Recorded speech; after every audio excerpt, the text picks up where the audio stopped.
Hello, good evening, my dear NEET warriors. Welcome aboard, welcome aboard, welcome aboard. This is your Captain Shreyas going live. Hello, everyone. And we are on the part 2 of our first chapter of our 12th standard NCERT line by line series, where we decode NCERT, make you understand all the concepts because NCERT is must for cracking NEET. And I have been stressing over this again and again with proofs as well. So make sure you are following every single detailed class along with the RNA series and the DNA series. So my dear warriors, today we are doing electric charges and fields, right? The second part of it. And we have completed the first part just a couple of days back. And my name is Shreyas, your physics master teacher on the Vedantu NEET English channel. Quickly, if you have not yet marked your attendance, like the video right now. It's going to take you 1 second, not more than that. Yep. Yep. Yes, Shankadeep, it is a complete chapter. This is second part. Hello, Uday Prakash. Hello, Lisa. Hello, Mukundas. Hello, Rubenda. Hello, everyone. So, if you remember correctly, just where did it go? Let me show it to you right over here. Just day before yesterday, I have done the first part of it. See, it's right over here. Electric charges and fields, part number 1. It was done over here. It's a 2.5-hour class. Okay. So in case you have missed that, please watch that before continuing with this particular lecture. Today we'll be doing, the second part of it, and motion in 2D is scheduled on Wednesday. And also remember one thing, today is the last day of the offer for our Republic Day sale, which we have extended it till Rakhi. Okay, so all the batches, all the courses, all the material, all the books, everything is on sale right now. Like our DNA batches for 999 rupees, our books and all the material is at 15% discount. All the things that you buy on our Vedantu store right from over here, right, is available at 15% discount, which is the highest ever discount possible. So keep that in mind, make the best use of it. All the things are over here on the Vedantu store. You can keep on exploring VBuddy, merchandise, Instasol, everything, right? So that is a very important announcement for all of you. So let's proceed with the remaining part of the class. So if you remember, we have done all these things. This is the part 1. So let me directly shift our focus over here to the part which we have to do now.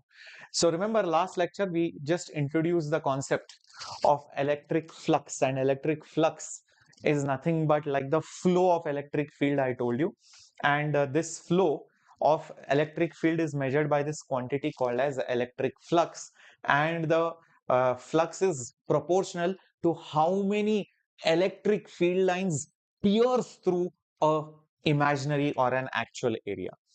And the orientation of the area matters in deciding how much flux passes through it. I had told you this, and the formula is electric field into area vector with a dot product in between them. Area vector is a vector which is perpendicular to the surface. When you have a flat surface, you can take this or this as your area vector. But when you have a closed surface, I have clearly told the outside area vector is the right one, which will be positive. Else the answer that if it is going inside will be negative.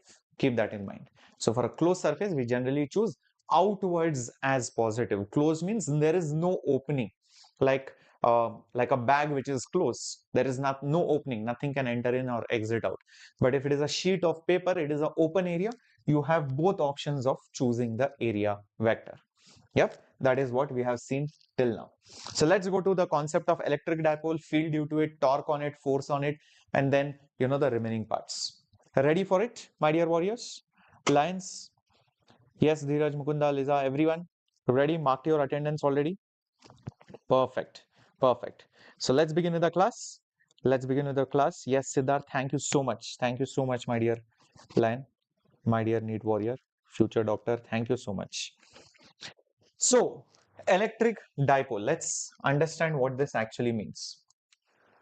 An electrical dipole is a pair of equal and opposite charges separated by some distance. Simple definition, an electrical dipole, what is it?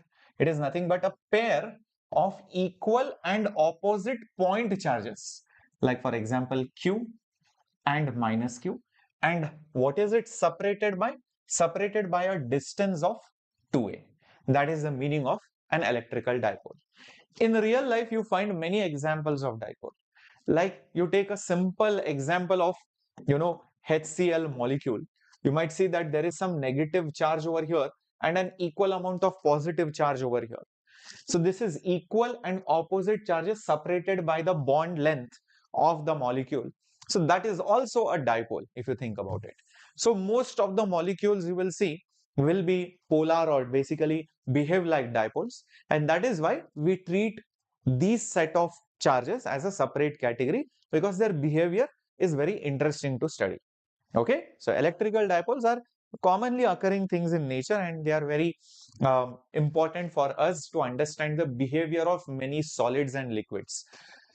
Now, the line connecting the two charges defines the direction in space by convention. Now, remember, this electrical dipole basically is a vector quantity. This electrical dipole is nothing but a vector quantity, and every vector has a magnitude and direction.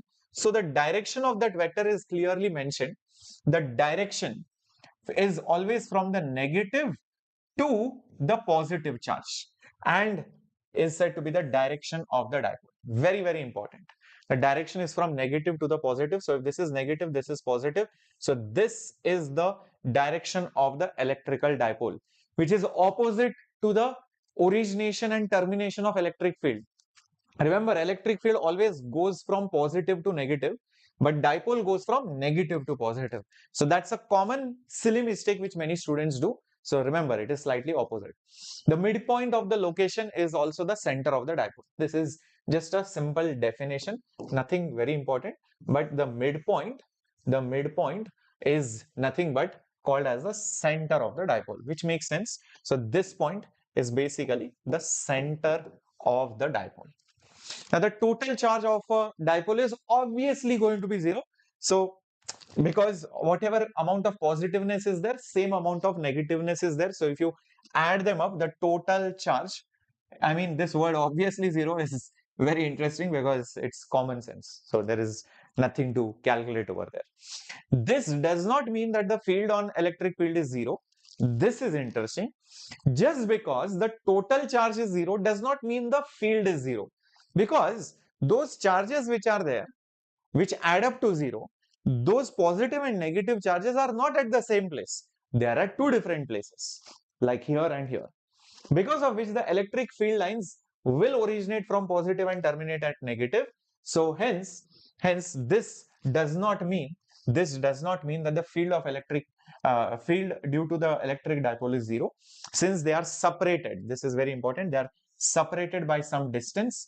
That's why the electric field due to the dipole is not basically 0. This does not mean that the electric field is 0, because the charges are separated. Now, when you go very, very far, when the separation of the charges is too small as compared to where you are very, very far from the dipole. That is what the next statement is all about. The fields nearly cancel out. The electric field due to a single dipole falls off at large distance, and these qualitative ideas are born out of explicit calculations as follows. The electric field due to dipole therefore falls off at a large distance faster than 1 by r square. What is the meaning of this particular statement? See, if you take a point charge like so, and you are at a distance r from it, what is the electric field at this distance? It is 1 by 4 pi epsilon naught q divided by r square. You will see that the electric field is inversely proportional to r square. But the moment you have a dipole, when you are close by, yes, there is a strong electric field around it. When you are close by, yes, there is a strong electric field around it. Definitely there is a strong electric field around it. But when you are really, really far away, almost the net charge behaves like 0, but there is a small separation. So it is very, very small as compared to a single point charge. So it is found that the electric field falls faster, in fact falls faster than before, and you will see that later on it will be proved that electric field is inversely proportional to r cube. So for large distances, you will see it will fall faster. The power of R is more, means for an increase in the distance, the electric field will go down even further down. Why is this happening? Because positive and negative totally will make it zero charge. But even though the charge is zero, field is not zero because of that small separation. So the field will be there, but that balance field will be very, very less. Because the positive will generate an outward field, the negative will generate an inward field. Almost cancel, but a small remainder, a leftover will be there, which causes that small electric field. That's why I would say it falls faster than your regular point charge. Is that absolutely clear, my dear students? Is this absolutely clear? Hello, Krishna. Good evening, good evening, good evening. Yep. Yes, Liza, Mukunda. Till this point, absolutely clear? Very good. So that is what is explained in this particular point. So I'll just mention this particular thing. So this particular paragraph, just check the next page. Just check the next page. Okay. So I put it over here. Next slide. All right. Now, the calculation of this, how this r cube comes, 1 by r cube comes, is explained in the further pages over here. So the electric field due to the charges at any point in space can be found out by Coulomb's law and superposition principle. So they are saying that if you want to find the electric field due to the pair of the charges, can be found out using Coulomb's law and superposition principle. Kind of makes sense also. Just think about it. See, if you have one positive charge here, one negative charge here, okay, you want to find the electric field here or here or here or here. Say, for example, you want to find the electric field here. What will you do? You will be like, okay, due to the positive charge at this point, there will be an electric field like this. I will call it due to the positive charge like this. Due to the negative charge, slightly maybe longer distance, so maybe smaller field. So electric field due to the negative charge will be attractive like this. These both fields can be found out using Coulomb's law, kq by r square. kq by r square is the Coulomb's law, correct? Now the resultant of the electric field will be something like this. This is using superposition. So this is basically your net electric field due to both the charges at this point. So you go to any random point, both these charges will give electric field. Superimposing, that means adding them vectorially, I will get the net electric field at any given point. In fact, this also follows the electric field lines of these charges. So maybe the electric field line was going like this, and maybe it was coming like this. So maybe this would have been an electric field line. So you can see the direction of the electric field is vector is along that field line itself, There will be many more such field lines which I have not shown over here, but just because I have not shown does not mean that they do not exist. So a lot of electric field lines will be there over here. So these are nothing but your field lines, and using Coulomb's law and a superposition principle, you can find the electric field at any given point. I hope this is clear. Krishna, today is much better. So I have been taking rest since Saturday class, right? So that's why I did not upload many videos or anything. Hopefully, just a couple of days, I think if I give rest to my throat, enough rest, I think it will be fine. Hello, Soni Mohan. Good evening, my dear lovely warriors. Yep. Now, when the point is on the dipole axis and when the point is on the equatorial plane, so there are two important results in NCERT which you are supposed to remember. And the field at any general point is obtained by adding the fields due to the charges this and this due to the thing using parallelogram law of vectors. Now let me explain that next paragraph over here. See, if you take this electric dipole, there are two major lines which you need to remember. One line is this line. This line is also called as the axis of the dipole. This is called as the axis of the dipole. The other line which you need to remember is basically this line, which is over here. This is called as the equatorial line. Equatorial line. This is equator, which is the perpendicular bisector. It is exactly in the middle and it is perpendicular. That is the equator. Like the equator divides the northern hemisphere and the southern hemisphere into two equal halves. Same way the equator is dividing the axis into two equal parts, this half of the dipole and this half of the dipole. So the axis is the one which joins both the charges together. So at this point, anywhere over here, there will be one value of the field. At this point on the equator, there will be one value of the field. And then there is a general point which you take. There is a general point which you take, and you can find the electric field at that general point also. So this is some generic point. This is some generic point. This generic point could make an angle theta. This would have a distance r from the center of the dipole, and the electric field might be making some direction, because the electric field lines go like this, right? See, the electric field lines go like this, like this. So maybe the electric field at that particular point is like this. This is the electric field at that particular point, and it makes an angle alpha with this line.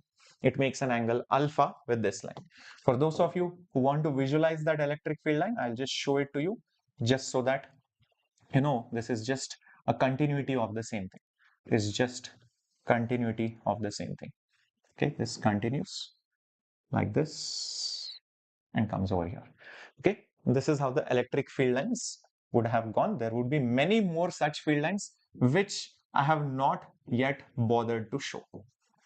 I'm not yet bothered to show. Is that right? Cool. Till this point, give me a thumbs up. Did you understand? Did you visualize these lines? Equator, this is axis, this is some general point. At some general point, there is some electric field. This will depend on where you are, theta, and how far you are. The angle which the field makes with this dotted line, imaginary, will also be different. If you obviously think about it, stand over here, r is different, electric field is making a different angle altogether. Correct? So all these things will change depending on wherever you are standing. Yep, absolutely.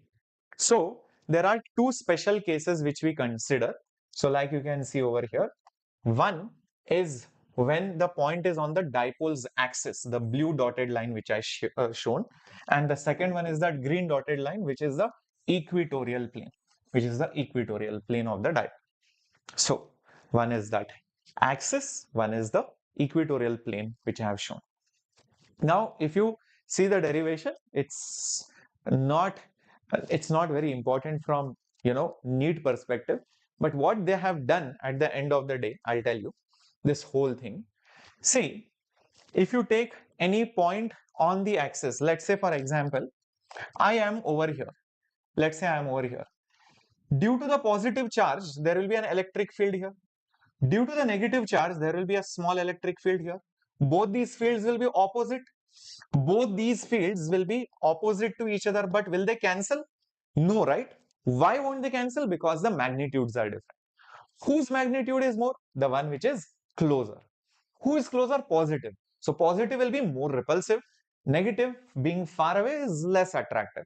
So the resultant electric field will be there, definitely. So there will be a net electric field at the axis. So what do I say?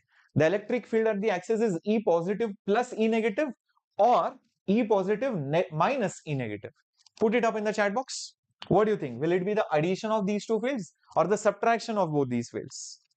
Yes, perfect. It should be they are opposite, right? So they are partially cancelling. Leftover field is this much, so it should be the subtraction. So exactly the same thing happens, guys. Oops.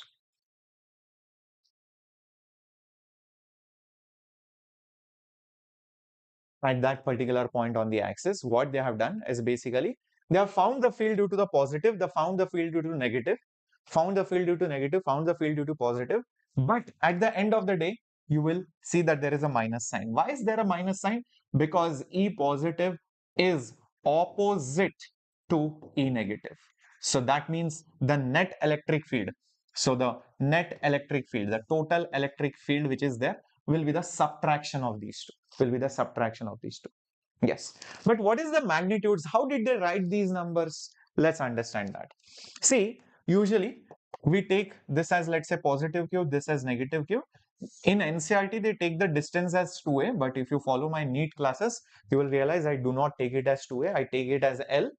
But that's okay. From NCERT perspective, they are fine. I mean, it's just like saying Pandu and Champa, what is the separation between them? I'll be like, yeah, see, the distance between them is, let's say, 2 kilometers. I won't say the distance of separation between them is 2a, where a is equal to 1 kilometer. A is equal to 1 kilometer, and the separation between them is 2 times of a. I mean, I will be like, why did you not tell me that direct separation is 2 kilometers? Why are you telling me 1 kilometer is the half the distance between them? So the total distance between them is 2 times of 1 kilometer. So, it's just a matter of choice of how you represent it. I do not personally like this method, but they have done that only because of the dipole gets divided into two halves. This is A, only for that. Other than that, they have not done it with any specific purpose, just for simple calculation purpose during the derivation. That too during the derivation, not during application. During application, it becomes more confusing. 2a is given or a is given. So always read the question carefully. Always read the question carefully. Is that right? Okay. So generally, people avoid this 2a definition, but since we are doing through NCERT, we'll go through that. So if you notice, this particular point from this charge is at a distance of r. So from the center, this point is at a distance of r minus a, because this much part is a. So the positive charge will be at a distance of r minus a. This is r from the center, this is a, so r minus a. Similarly, if you see how far is the negative charge, you will see it is a, which is the half the length, plus r is the distance of the negative charge till this point. So when you write the electric field, which is kq by r square, kq by k is 1 by 4 pi epsilon naught by r square, you will see one will have r plus a, one will have r minus a. Is this clear, guys? You have just put it as kq by basically r plus a at one place, and other place it is basically kq divided by r minus a whole square. This is just the magnitude of it. This is just the magnitude of it. Is that right? Everybody till this point? And then they have taken both these magnitudes and subtracted them, and then they have used some approximations formula, and then they have got this final result. Then they have got this particular final result. That's all. Okay, that's what you should know. Okay, that's what you should know. Warrior Pandus Whistle Podu Mukunda Das. Okay, WPWP means Warrior Pandus. You are the Warrior Pandus, and Whistle Podu, just like our Chennai Super Kings Whistle Podu. Alright. So finally you get this. Don't worry about all this nonsense over here. The main thing what you should realize is that 1 upon 4 pi. See, I'll just write it over here for you. Maybe. Do I have space? Okay. If I write it over here, see, what is the answer that you get finally? 4qa divided by 4 pi epsilon naught r cube divided by 4 pi epsilon naught r cube. Now what I will do, I can cancel 4, but I will not do that. 1 by 4 pi epsilon naught, I will write it separately. Then the number 2, I will write it separately. And then q into 2a, I will write it separately. And then whole thing divided by r cube. See, this and this is the same thing. Whatever I found out over here, I'm just rewriting it. Over here and just manipulating it a little bit. This number is nothing but the Coulomb's constant. 2, I will write it as it is. What is 2a over here? Just think about it. What is this number 2a? 2a is basically the total separation. 2a is basically the total separation, and charge is being separated by some amount. So how about writing this number as a new physical quantity? Because if I have one plus charge and one negative charge over here, and there is some separation between them, this together basically makes nothing but a dipole. This together makes nothing but a dipole. So I can define a new quantity looking at these numbers, and that I will call it as a dipole moment. What do I call this? I will call it as a dipole moment. I will call it as a dipole moment. The symbol for that is P. What is the symbol for that? P. What is the direction? Always goes from negative to positive. Remember, I gave you the sign convention, negative to positive for a dipole. So I can just write it as 2p, and then I can just divide it by our r cube. So you can see now that the electric field is inversely proportional to r cube, like I had shown you somewhere over here. Because for a point charge it is 1 by r square, but for a dipole it falls even faster. That r cube comes after the derivation. That derivation is right over here. So the derivation brings that r cube over here. Is that right, everyone? Till this point, absolutely clear? Yep. So we have defined the dipole moment looking at these numbers over here. Okay, looking at these numbers over here. So we'll see later on what it is. Now you will see this final equation has been written down actually in vector form. If you notice, there is a p hat over here, and this is the magnitude, and this is actually bold. This is bold. Bold means vector. Okay, and this is the magnitude. Why they have mentioned p hat over here? Observe carefully. Observe carefully, guys. When I am over here, at this particular point, the positiveness field will be more, the negative field will be less. So my net electric field will be in this direction. The net electric field on the axis will be in the leftward direction. If I am over here, then think about it. Then the attraction will be more, the repulsion field will be less. So the net resultant electric field will still be in the leftward direction. So the net electric field will still be in this particular direction. Everybody agrees with this? Do you agree on the axis it is in this particular direction? Now notice one interesting fact, that this is negative, this is positive, this is a dipole. The actual dipole moment is in this direction. So this is the direction of the dipole moment, which also means if you take a unit vector of p, it will be in the same direction. So this is unit dipole moment, which is always from negative to positive. So the electric field on the axis is in the same direction as that of the dipole moment. That is why you will see that they have put p hat to signify the direction is of the electric field is same as that of the dipole moment. That's why k q a by 4 pi epsilon naught r cube is the magnitude, and that becomes the direction. So you will also see in some books what they will do is they will write it down like this: electric field vector is k into 2 divided by r cube, and they will also put p bar over here just to signify the directions are same. There is no minus sign because it is not opposite. Plus is there because the directions are same. Is that absolutely clear? Understood the complete understanding of this? Did you get it, my dear warriors, lions, warrior Pandus, everyone? And a very, very happy Raksha Bandhan to all of you. Good evening, Harborine. Very, very happy Raksha Bandhan to all my lovely dear students. I hope you have a great day, and I hope you end up protecting all the deserving friends and your relatives and your batchmates and everyone, because in the light of the recent events which has been happening across the country, especially with our doctors and future medical staff, it's really heartbreaking. Really, guys, you need to take the pledge to help and protect your friends who are girls, or who are your batchmates who are girls, and you need to ensure that they are safe and they feel safe around not just you but also around anybody else, especially in the night or while going alone somewhere. So it is our responsibility. Keep that in mind. Yeah, correct. Moving ahead, so that was your basically electric field vector, which was on the axis k2 p bar by r cube. Same derivation is also there for the equatorial point.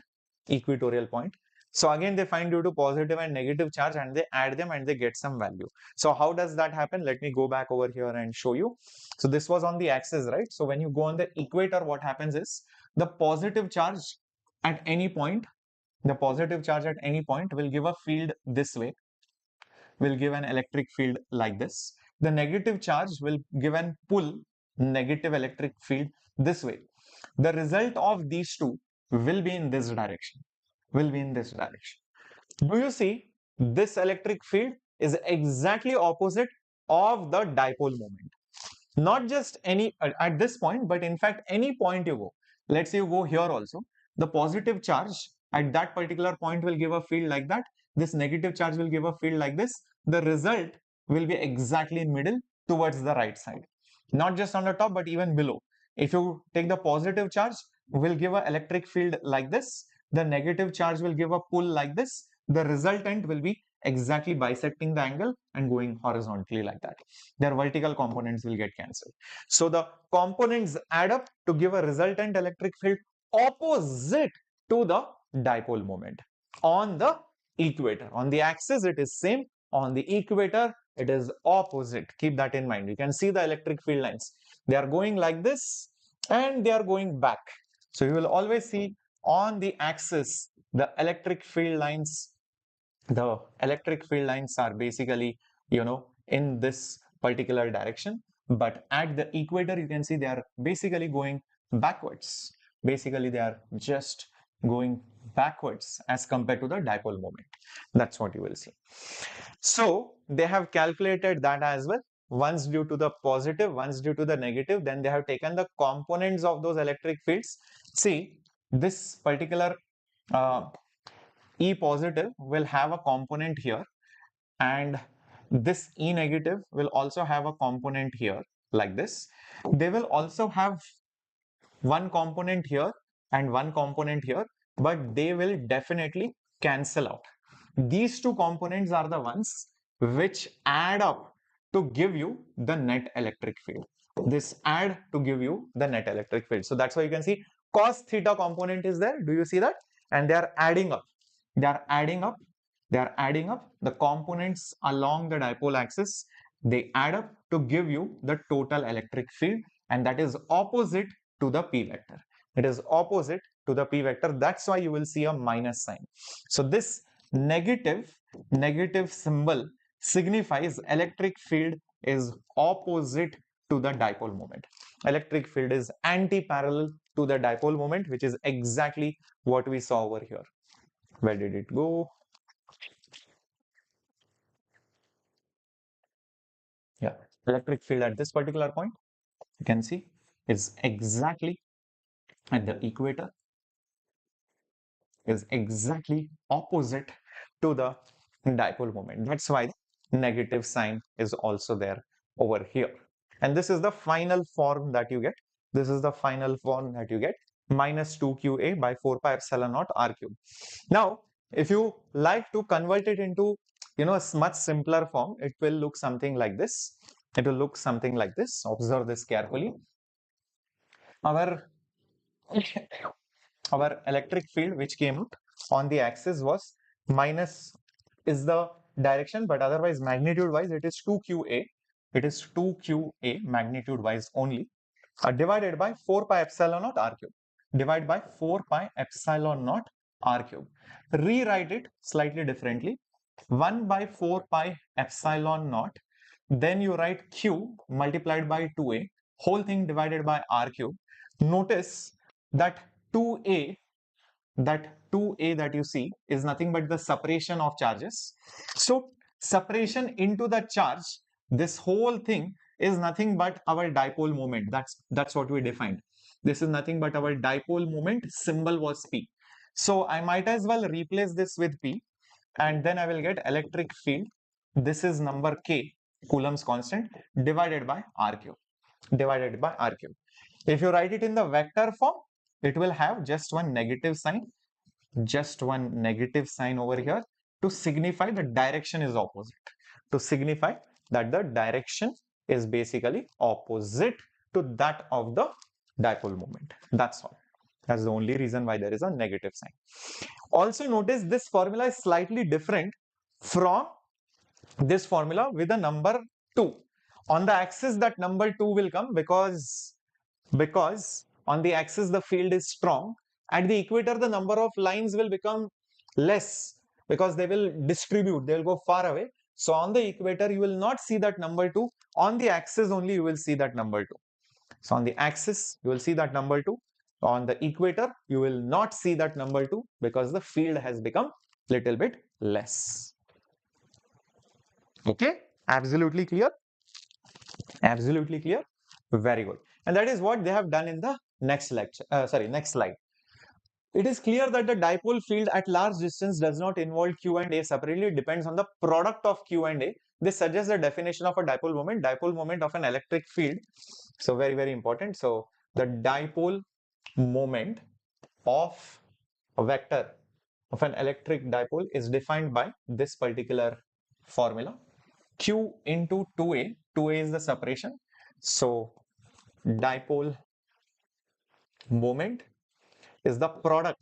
They have clearly mentioned it depends only on the product of the charges with the distance of separation. So it is nothing but you take any one of the charge, you take any charge and multiplied by the separation, multiplied by the separation of the charges, separation of the charges. The electric field at large distance takes simple form. So these two formulas, remember, I just wrote it down for you. This is at the equatorial line. This is at the equatorial line. This is the formula. This is at equatorial line. I just gave it to you. Minus Kp by R cube. Minus Kp by R cube. K is 1 by 4 pi epsilon naught. And on the axis, it is this formula. 2 times P divided by R cube multiplied by K. So this is on the axis. K2P. I had given K2P divided by R cube. K is 1 by 4 pi epsilon naught. Exactly the same thing they have told. Remember, all these formulas are only valid for large distances only. This is the most important condition. This condition is very important. If the distance is not large, then these formulas do not hold true, because in the derivation there are some approximations which are done. So like this one over here, you neglect A as compared to R, that is when it is valid. So you should be very far from the dipole. You cannot be very close. You cannot be here. You have to be here or here or here or here. Very far. If you are very close, those formulas are not at all valid. That is why that essential condition is mentioned. Yep. Clear till this point? Understood? Awesome. Now, also they have mentioned this, how it falls off as 1 by R cube versus 1 by R square. Okay, so this is an important point. I think I mentioned this point just some time back over here.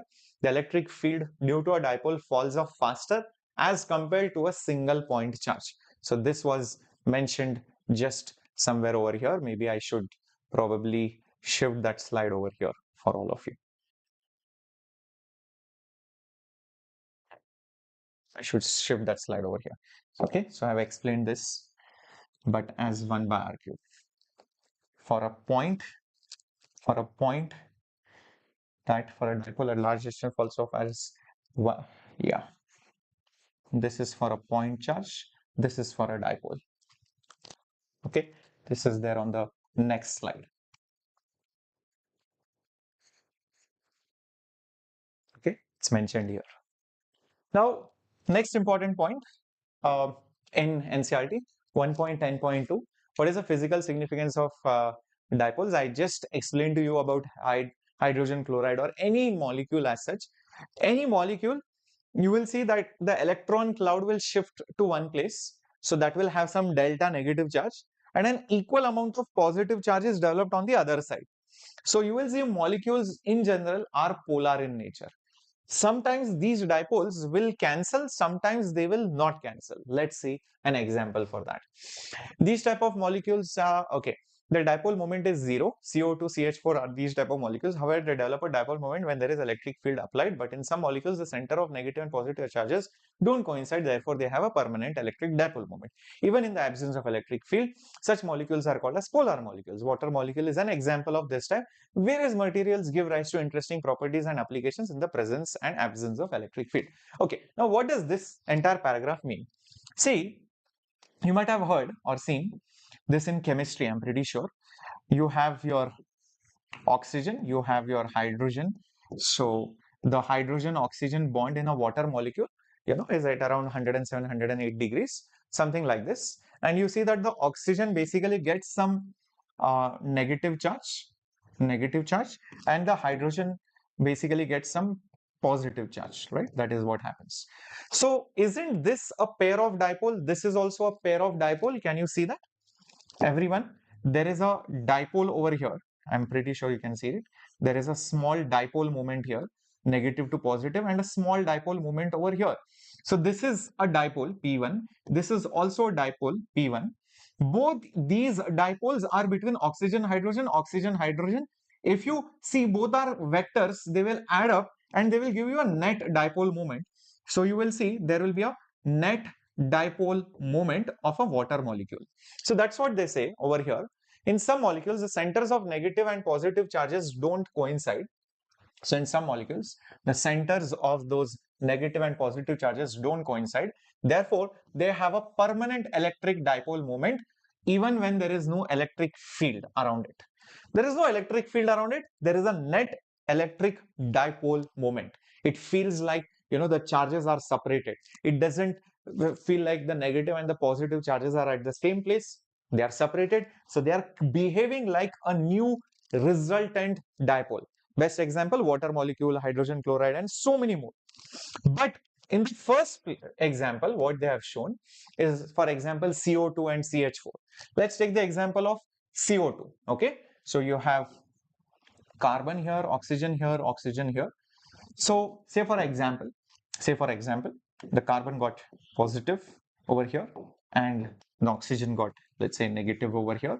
So you will see that negative to positive, there will be a dipole which is formed, another dipole pair over here. Both these dipole pairs, even though they exist, because they are vectors, they will cancel each other. And what you will notice is that the net dipole moment is 0. So such molecules, the net dipole moment is basically 0. Their net dipole moment in such cases, you can see, is basically 0. So let me just use some different colors over here.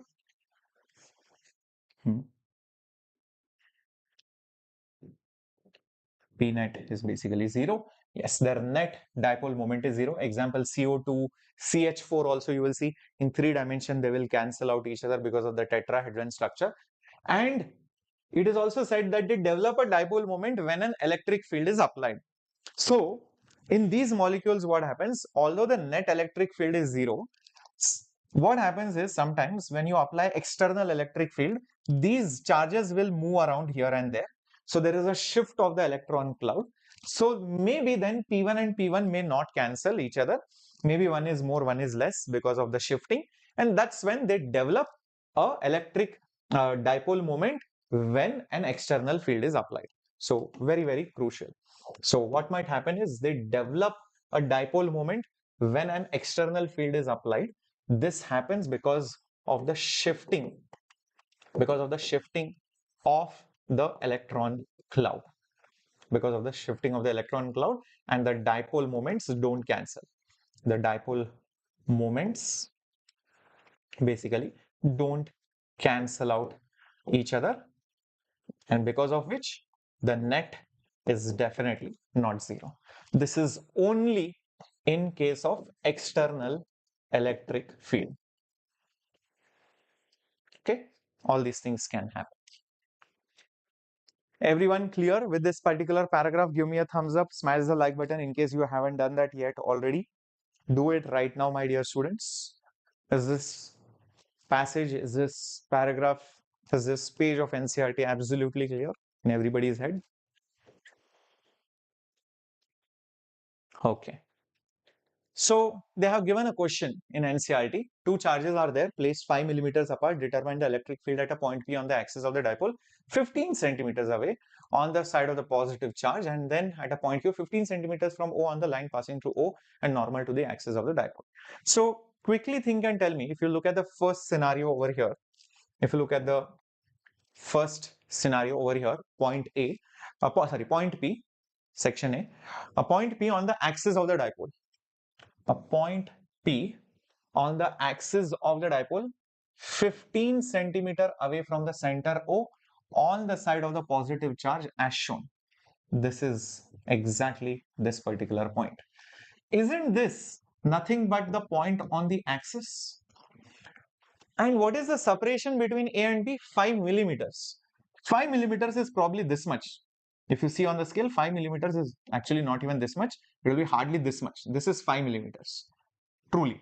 Just probably the thickness of your finger, even slightly lesser than that. And how far are you?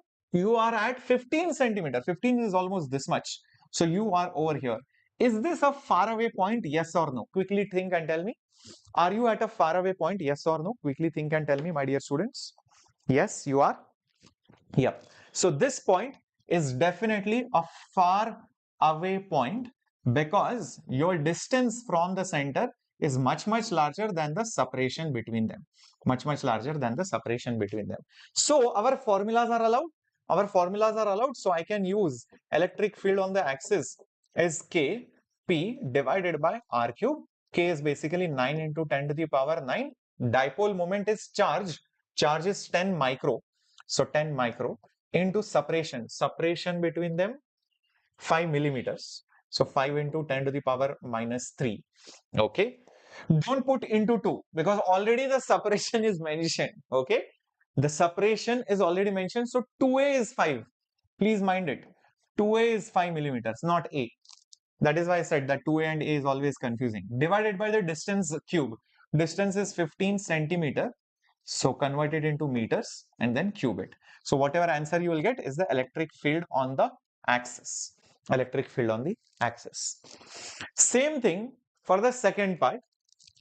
For the second part, at a point Q, 15 centimeters away. Oh, by the way, on the axis there is one more small thing which I missed. That number 2 is there. So I have to multiply it with 2. Yeah. Remember on the axis that K2P divided by R cube. That's the formula. The second part is on the equator. On a line passing through and normal to the axis, you can see what is this basically. What is this? This is obviously equator. So this is at the equator. And because 15 centimeters distance is very large as compared to the separation between them. The charges are separated by 5 millimeters. You are at a distance of 15 centimeters. You can see it behaves like a very short dipole. The dipole feels like very short as compared to the distance. So here again R is much larger than A. So I am allowed to use this particular formula which is just Kp divided by R cube. So K is 9 to 10 to the power 9. Dipole moment is charge into separation which is 5 millimeters. Just 10 to the power minus 3. No multiplying by 2. Distance is 15 centimeters. Convert it into meters and then cube it. So whatever answer you get over here. Understood how to do the physics part of it? Yes, everyone? So solving this, you will get the answer. So they have got the answer over here. Now unnecessarily, see what NCERT has done. They have done it via the long method and then they have done it via the short method. I mean, it was obvious the distance is more. Why are you going to find the electric field due to each charge separately, then add them vectorially and then find the electric field? And then they say, hey, listen, actually we could have used the formula only, which we have obtained earlier, and it comes out to be the same. So they have found it here using proper addition, separate charges, they have added the electric fields versus using the formula directly. It's the same thing, this and this. So they're like, oh, it's the same thing. We could have used the formula. Why do this? In the exam, you're not going to do all this nonsense. You're just directly going to apply the formula and you will see at that point P in that section A, it is 2.6 into 10 to the power 5. This comes out to be 2.6 into 10 to the power 5. Same thing for the equator when they do it. It comes out to be 1.33 into 10 to the power 5. 1.33 into 10 to the power 5. Okay, remember the units are Newton per coulomb. Cool. So they have applied the formula and exactly got the same thing. Kp by R cube. They have done the same thing, guys. Right? Everyone clear till this point? Shall we go ahead? All right. Awesome. Now, what happens when you take such a dipole and you place it in an external field? Remember, just sometime back over here, I told you when you put an external field, then the molecules, electron clouds might shift here and there might be some undesirable effects. So, we want to see what happens when you use a dipole. Yes, we are going to see uses putting a dipole in an external electric field. Here. So, number one thing. First of all, what happens is you will generally see that there will be some kind of force, some kind of a torque which a dipole experiences. And that is what they have basically calculated on these slides, the torque which it experiences and the force which it experiences. So we'll see how much that force and that torque is. First of all, just imagine that this is that dipole P, okay, and these are the charges, always goes from negative to positive, right? This is positive, this is negative Q, positive Q. The distance of separation between them is, let's say, 2a, okay, that is the distance of separation between those two charges. If you apply an external electric field, if you apply an external electric field, let's say our external electric field is like this. This is our external electric field. What does electric field basically do? It applies forces on the charges. If you look at the positive charge, it applies a force in the same direction. So there will be a force of charge into the field. This is the force on it. And on the negative charge, it will apply a force in the opposite direction because of the negative charge. Magnitude wise, it will still be the same. QE amount of force. Now, here is the interesting part. Observe it carefully. Here is the interesting part. Observe it, guys. See, there is a separation between the two charges and also the forces. Look at it. One force is here and the another force is here. Guys, these two forces, they basically form a couple. Couple is where you have two forces of the same magnitude but in the opposite directions, but not passing through the same point, separated by some distance. Pandu is pushing some box, Champa is pushing the box, but they are pushing it at two different places and in the opposite direction. Two different places, opposite direction. That is a couple. So this is nothing but a couple force. This is nothing but a couple force. And whenever you have a couple force, there are some important things. Number one, the net force will be zero. Reason being, they will cancel out each other. Can you see that? This and this are opposite and obviously they'll cancel. Second thing, they will produce a net torque, and the net torque is always the separation between the forces, multiplied by any one of the force, If you observe carefully, you will notice this force is here and this force is here. So the separation between the two forces, is actually this distance. So if this is L, this is theta, this will be L sine theta. So the separation is basically L sine theta. And the force on any one of the charges is basically Q into basically E. Q into basically E. But here our L is not actually L. Our L is actually 2A. Our L is actually 2 times of A. So I should put 2 times of A sine theta into QE. This is basically the net torque. So this is basically the net torque acting on that dipole. This is basically the net torque acting on the dipole. 2 into A into sine theta into QE. Is that absolutely clear how we got it? Yep. Awesome. Now, if you modify this equation a little bit here and there, what you will see is I can put, observe, charge into 2A in one bracket multiplied by electric field,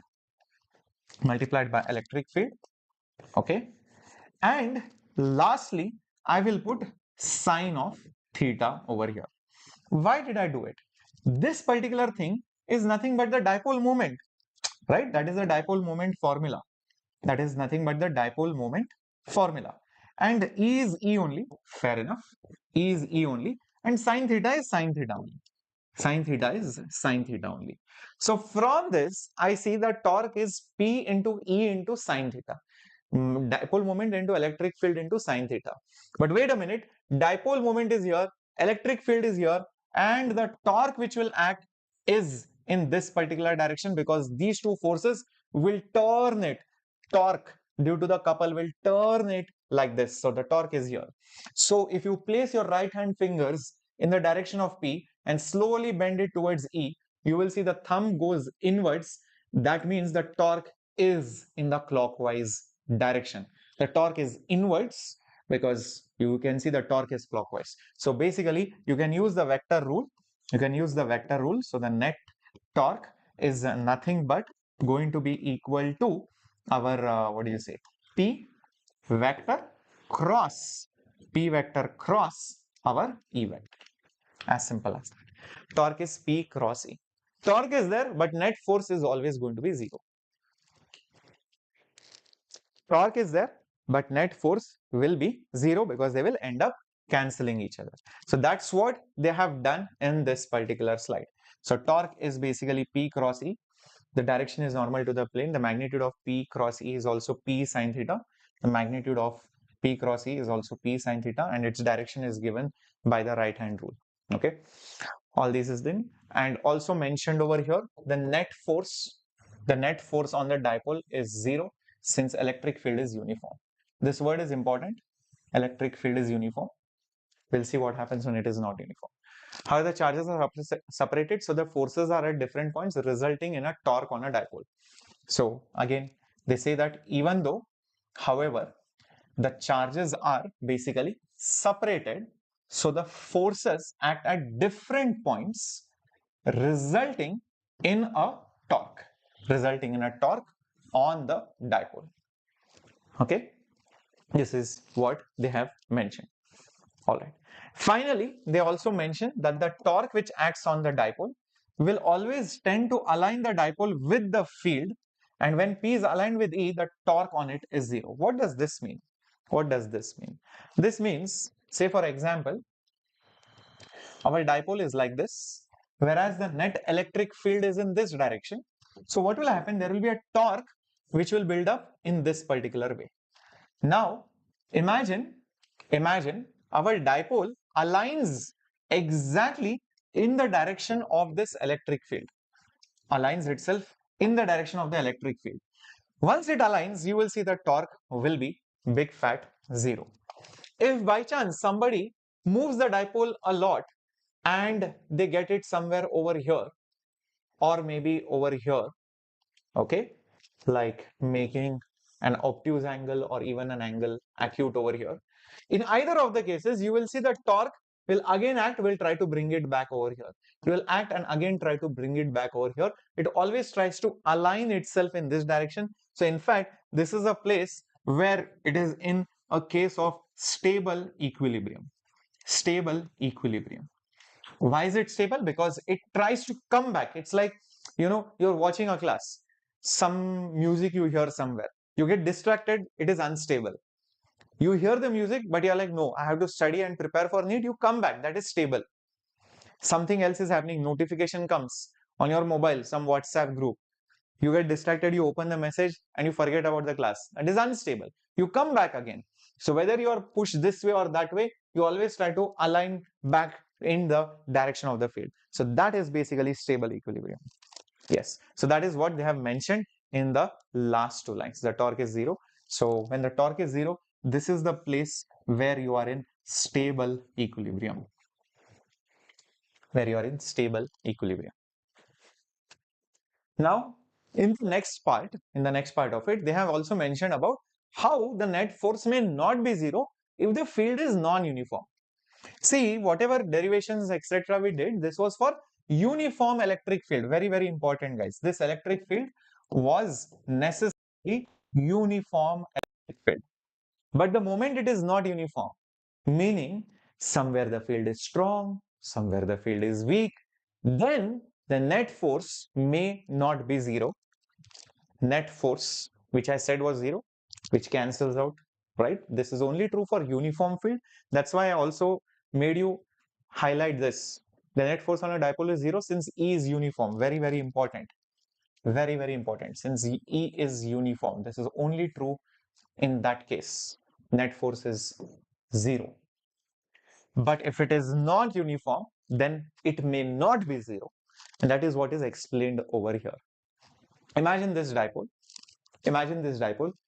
is there in some another person's electric field. So this point and this point will not have the same electric field. The one where the field is more, the force will be more. The one where the field is less, the force will be less. So those two forces will not cancel and they will give you a net resultant unbalanced force, because the field is not same, forces are not same, they will not cancel, there will be some residue, there will be some leftover unbalanced force because of those two forces. So if the field is not uniform, this is very interesting. So what happens when the field is not uniform? What happens in that particular scenario? The net force will evidently be non-zero. Very, very important. The net force on the dipole will be non-zero. In general, the torque may be zero or may not be zero. See, torque sometimes is zero, like you saw, depending on the orientation, it may be zero, it may not be zero. So that's why they have mentioned very clearly over here. In general, it's not necessary. The torque on the system is as before. As before meaning the torque may or may not be zero, and it depends on the what? It depends on the orientation. It depends on the orientation, etc. Keep that in mind. Okay. So very, very important. So that is what has been mentioned in this particular section. Cool. Let's go ahead, my dear students. Let's go ahead. And now we will slowly move on to Gauss law and its applications, and what is Gauss law and charge distribution, and how do you find the field using Gauss law. Dream 1, I think it will take some time, but in the DNA batch, oh sorry, ROR, we're talking about ROR. ROR, I will start it maybe after Newton's laws, because I want to complete Newton's laws and work power energy a little bit, and maybe then I'll start with magnetism also. Okay, because free body diagram, circular motion, all those things are very important. Dream 1. Right. So let's talk about different continuous charge distributions. So far we have dealt with point charges, meaning 10 coulomb charge is here, 5 millicoulomb is here, minus E is here, etc. Continuous means the charges are there everywhere on that body or on that object. So that is a continuous charge distribution.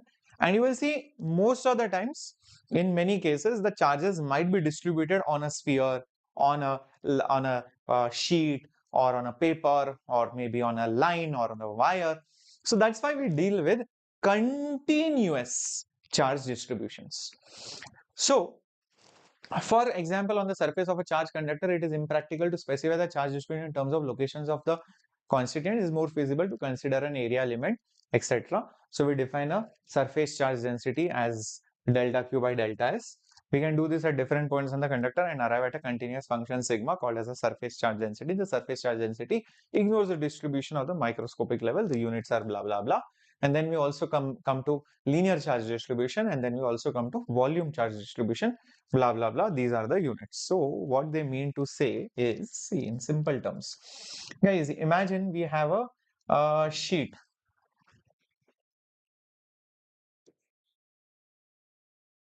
We have a sheet. Okay, imagine we have a sheet. There will be so many charges, so many places. It's difficult to, say one charge is here, one charge is here. How many times will you write it? Because there will be trillions of such charges. You can't keep saying, let me add these things. Rather, you define a collective property, which is sigma. Sigma is basically charge per unit area.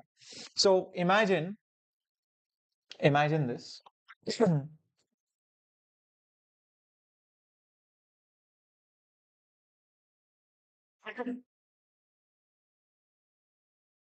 So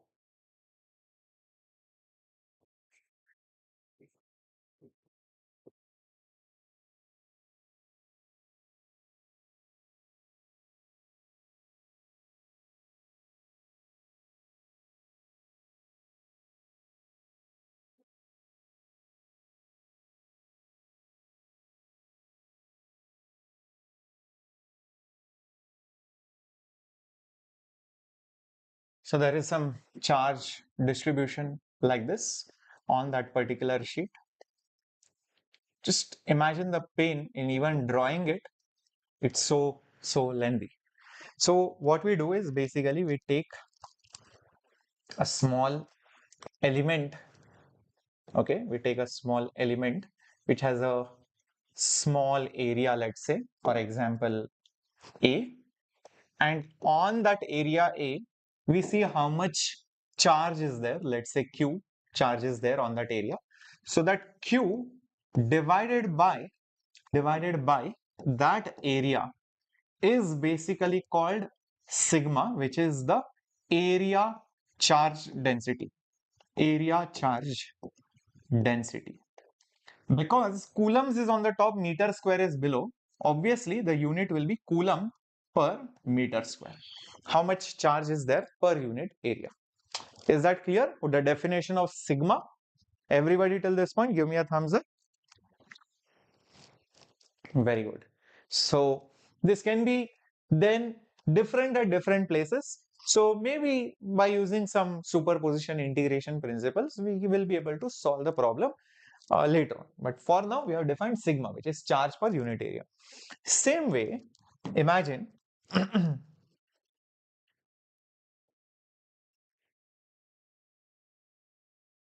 you have a wire-like object. What do you have? You have a wire-like object. And on that wire-like object also, you might have some charges on it. It could be positive, it could be negative, doesn't matter, but you could have charges on it, something like this. Somebody decides, let me do one thing. Let me just take a unit length. Let me just basically take a unit length of that wire, or let's say I call the length as L. In that length, the amount of charge is basically Q. So that charge basically per unit length is given the symbol lambda. This is called as linear charge. This was area charge. This is per unit length. So linear charge density. Linear charge density. What will be the unit? Coulomb per meter. How much coulombs is there per meter of that length of that wire? Absolutely clear? Next important thing. Imagine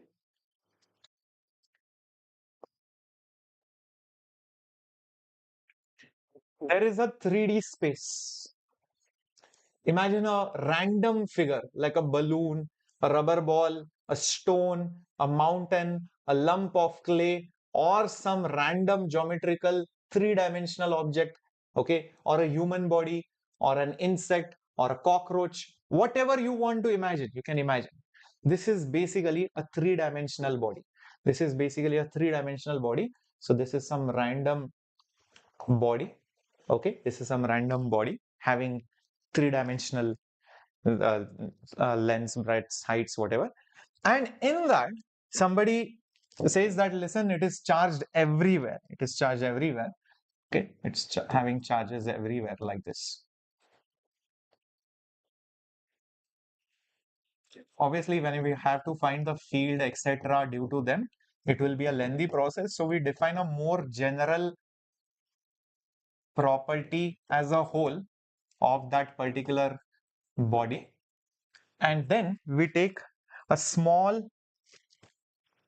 volume like so, small volume, and that volume is, let's say, V, and on that the charge which is present, is Q. So that charge divided by the volume is given the symbol rho, which is now volume charge density. Volume charge density. Volume charge density. The unit is coulomb per meter cube. Is that clear, everyone, till this point? These are the three things which have been mentioned over here in a very boring format, but yeah, I think I have given some better diagrams for your understanding in one single slide. Yes. Cool till this point? Understood?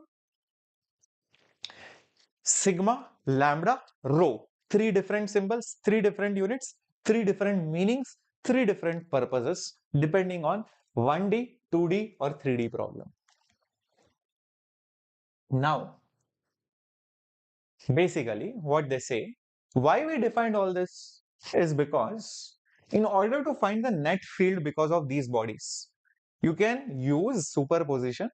I'll show you how, and then find out the net electric field. Observe this.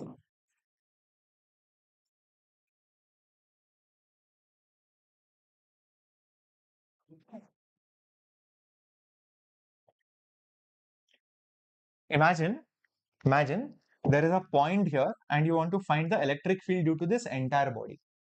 You divide this body into small chunks. Each small chunk is dV volume. Each small chunk has dQ charge.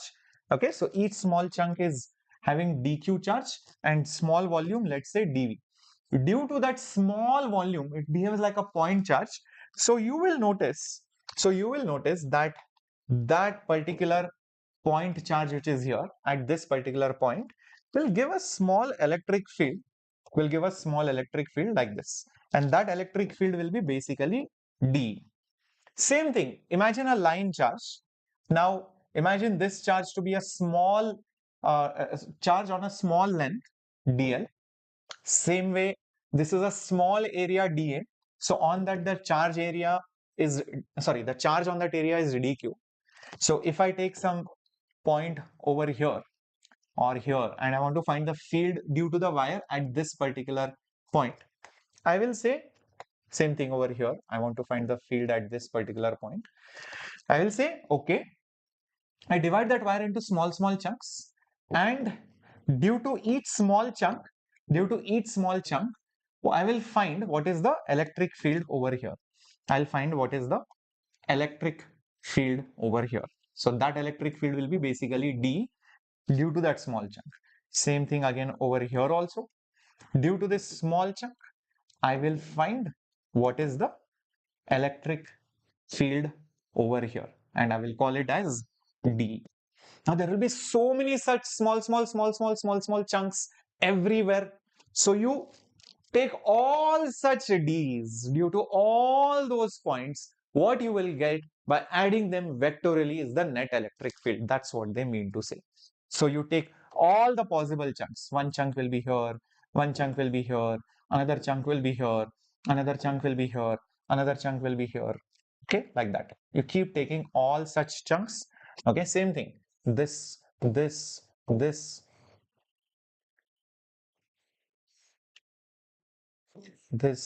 okay, and this, and then maybe this, with this, or maybe this. You take this, you take this, you take this,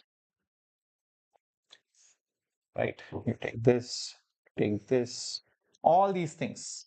You will see so many such D vectors will be there. So many such D vectors will be there everywhere. Here also, here also, here also, here also, and here, so many. Are you able to visualize this, my dear warriors? Are you able to visualize this, everyone? What I'm trying to say over here? All these things, you add them together. Adding them together, what you will get is the net electric field at that particular point. Adding them, you will basically get the net electric field at that particular point. That's what it says. So the net electric field is nothing but you integrate all these small electric fields, you will get the final answer.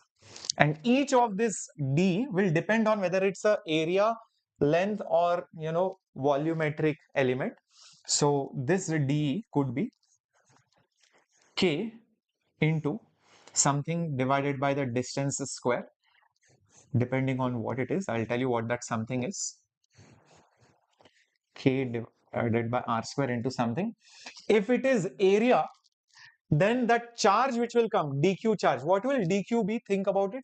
Dq in this case will be sigma into dA, because sigma is charge by area. In this case, the dq charge will be lambda into dl, because lambda was charge per unit length. In this case, dq will be rho into dv, because rho was dq by dv. So depending on that, your dq will change. Depending on that, your dq will change accordingly. So in the first scenario, maybe this particular dq will be, the first scenario, maybe the dq will be, sigma dA. In the second scenario, it will be lambda dL. And in the third scenario, it will be rho dV. Is that clear, everyone? Understood? Clear? Depending on what kind of element is there, accordingly, your charge will change. Because that's how sigma, lambda, and rho were defined. So if sigma was this, so Q will be sigma multiplied by A. So dQ will be sigma multiplied by dA. Is that right, everyone? Clear, my dear students? Let me know quickly in the chat box, understood or no? Is it understood or no? Yes or no? Quickly in the chat box. Quickly in the chat box. Quickly in the chat box, everyone.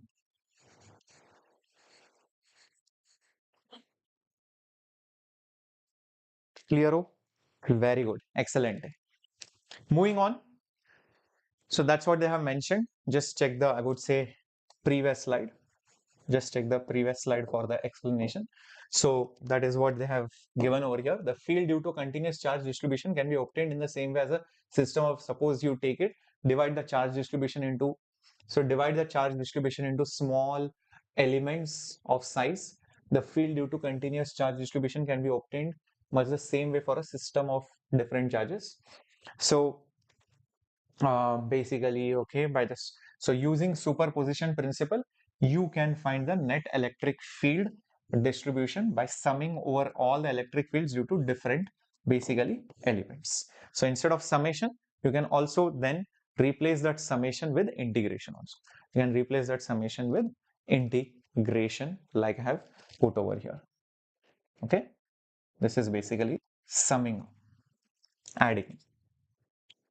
Okay, now you realize one thing, that doing this integration every time may not be feasible. Doing this particular integration might look very difficult at times. Is that right? Sometimes it might be easy, sometimes it might be difficult. So Gauss law is the law which helps us simplify this integration in a much, and you can calculate the electric field in a much more simpler manner. Rather than doing all this nonsense, you can find it in a much more simpler manner. That's why we have something called as the Gauss law. So Gauss law makes use of the concept of electric flux and a concept of enclosed charge. These are the two concepts which are used in basically Gauss law. And Gauss law says that the net flux through basically a closed area is basically charged by epsilon naught. So we'll see that there is a small proof for it, what they have done over here. Remember, I'll just tell you what they have done over here in this simple manner. Imagine you take a charge. Imagine you take a charge. And due to this charge, what will happen? There will be electric field. There will be electric field everywhere. There will be electric field everywhere. Okay. These are the electric field lines. Now what you do is basically go to some distance r from this particular charge, and at that particular distance r, you take a small elemental area which I call it dA, and at that particular area vector will be somewhat like this. This is the area vector now, normal to that small area which I have shown. At that particular point, let's say the electric field is basically E. Basically the electric field is E. So through that small area, what might be the flux passing? So the flux through that particular element which we have shown, it will be basically d phi, and d phi will be electric field dot area vector. But electric field and area vector both are in the same direction, so angle between them is 0, and whenever you have dot, you use cos. So cos 0 is nothing but 1. So that is basically your flux through that small element which I have shown over there. It is E into dA. Now, what is the electric field at that particular distance? We already know it is nothing but 1 by 4 pi epsilon naught q divided by r square, and this is into dA. So that is your d phi. This is the value of the electric field, which we know already at a distance r. Okay. So this particular E value I already know. It is q divided by r square 1 by 2 pi epsilon naught. Now comes the interesting part. Imagine I take a complete closed surface like a sphere. This is a closed surface. In this case, it is a sphere. In this particular example, I have taken a sphere. I have basically taken a sphere. Is that right? So what will happen in that case if I measure the entire flux through that particular closed sphere? Then it will be simply put integration of all the fluxes at every single point on that sphere, because I can take so many elements. At each element there will be some flux going in or coming out, so I will add those fluxes to get the total flux. So if I put all these things inside this particular integration, many of the things will actually come outside the integration. Observe who are the things which will come outside. Q, in fact 4 pi epsilon naught and r square will also come outside. I will be just left with dA. What is the integration of dA, you might ask? You basically add all the areas on the sphere. Basically what you will get is 4 pi r square, surface area of the sphere. So Q by 4 pi epsilon naught r square. Q by 4 pi epsilon naught r square. This is flux on the closed surface, and by the way 4 pi just got cancelled, and what am I left with is just Q by epsilon naught. Q by epsilon naught. What is Q? This is the charge which was inside that closed surface. Epsilon naught is nothing but the permittivity. So this is exactly the Gauss law.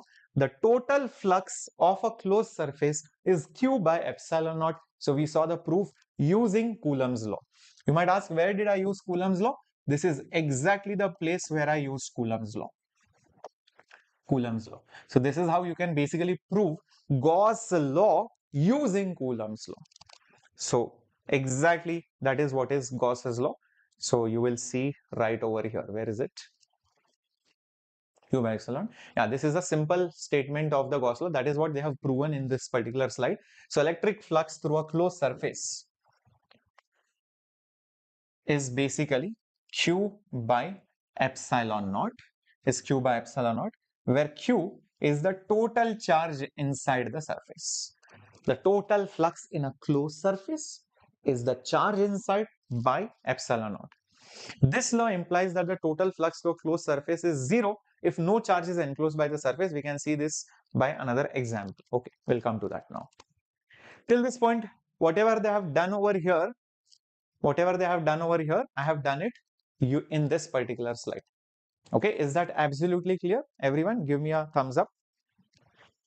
Yeah, give me a thumbs up if this much is clear. Then we'll go to the next example. In the next example, what they say is that there is a field which is uniform, and consider a closed surface cylindrical with its parallel uniform field. The total flux to the surface is how much? And okay. So in this particular example, imagine you have a cylinder.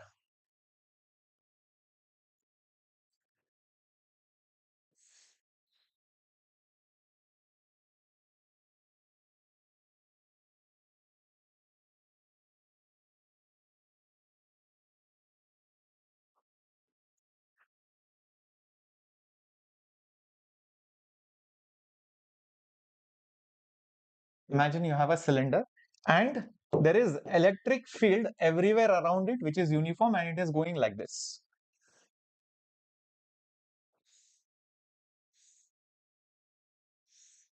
Some of the electric field lines miss it, some of the electric field lines pierce through it and pass through it and goes to the other side. Okay, so that is how it looks like. So these are nothing but our electric field lines. Okay, Now, if I ask you what is the total flux, a cylinder is a closed surface, by the way, correct? If I ask you what is the total flux which is passing through the cylinder, I would say I will divide the total flux of the entire cylinder into three categories. Is the flux through the left face? Is the flux through the right face? And the flux through the curved surface. And the flux through the curved surface. If you ask me what is the flux through the left surface, think carefully. Whenever the surface is closed, I have given you the sign convention. Whatever is inside, whatever is inside, going inside is considered negative, and whatever comes basically outside is considered as positive. I have given you this sign convention even in the last lecture. Same thing is even applicable here. That is why you will see this flux entering inside on the left surface will be negative, and flux is field into area. So the field is basically E. Area is this circular area. Let's say I call it A. Let's say this particular circular area that you see over here is basically, or here is basically A. Same thing on the right hand side, because the flux is coming out, it will be positive flux. It will be E into A, but positive. Lastly, if you talk about the curved surface, notice how at every point on that curved surface, the area vector is perpendicular to the field vector. So cos 90 will be 0. The area vector at every single point on the curved surface is perpendicular to the field. So the dot product is 0. Hence, on the curved surface, there are no field lines piercing through it. They are going over it or below it, or besides it, but nothing is going through it. Like over here and here, they are going through the surface. So whenever field lines cut through, that's when it gets counted. If it goes from the sides, they are not counted. They are never counted. So what will you see the total sum to be? It is a big fat 0. This also means that Q in by epsilon naught will be 0. This means that the net charge enclosed inside is also 0. So there is no charge present inside this cylinder. That is the conclusion of it. That is the conclusion of it. Is it clear, everyone? Understood?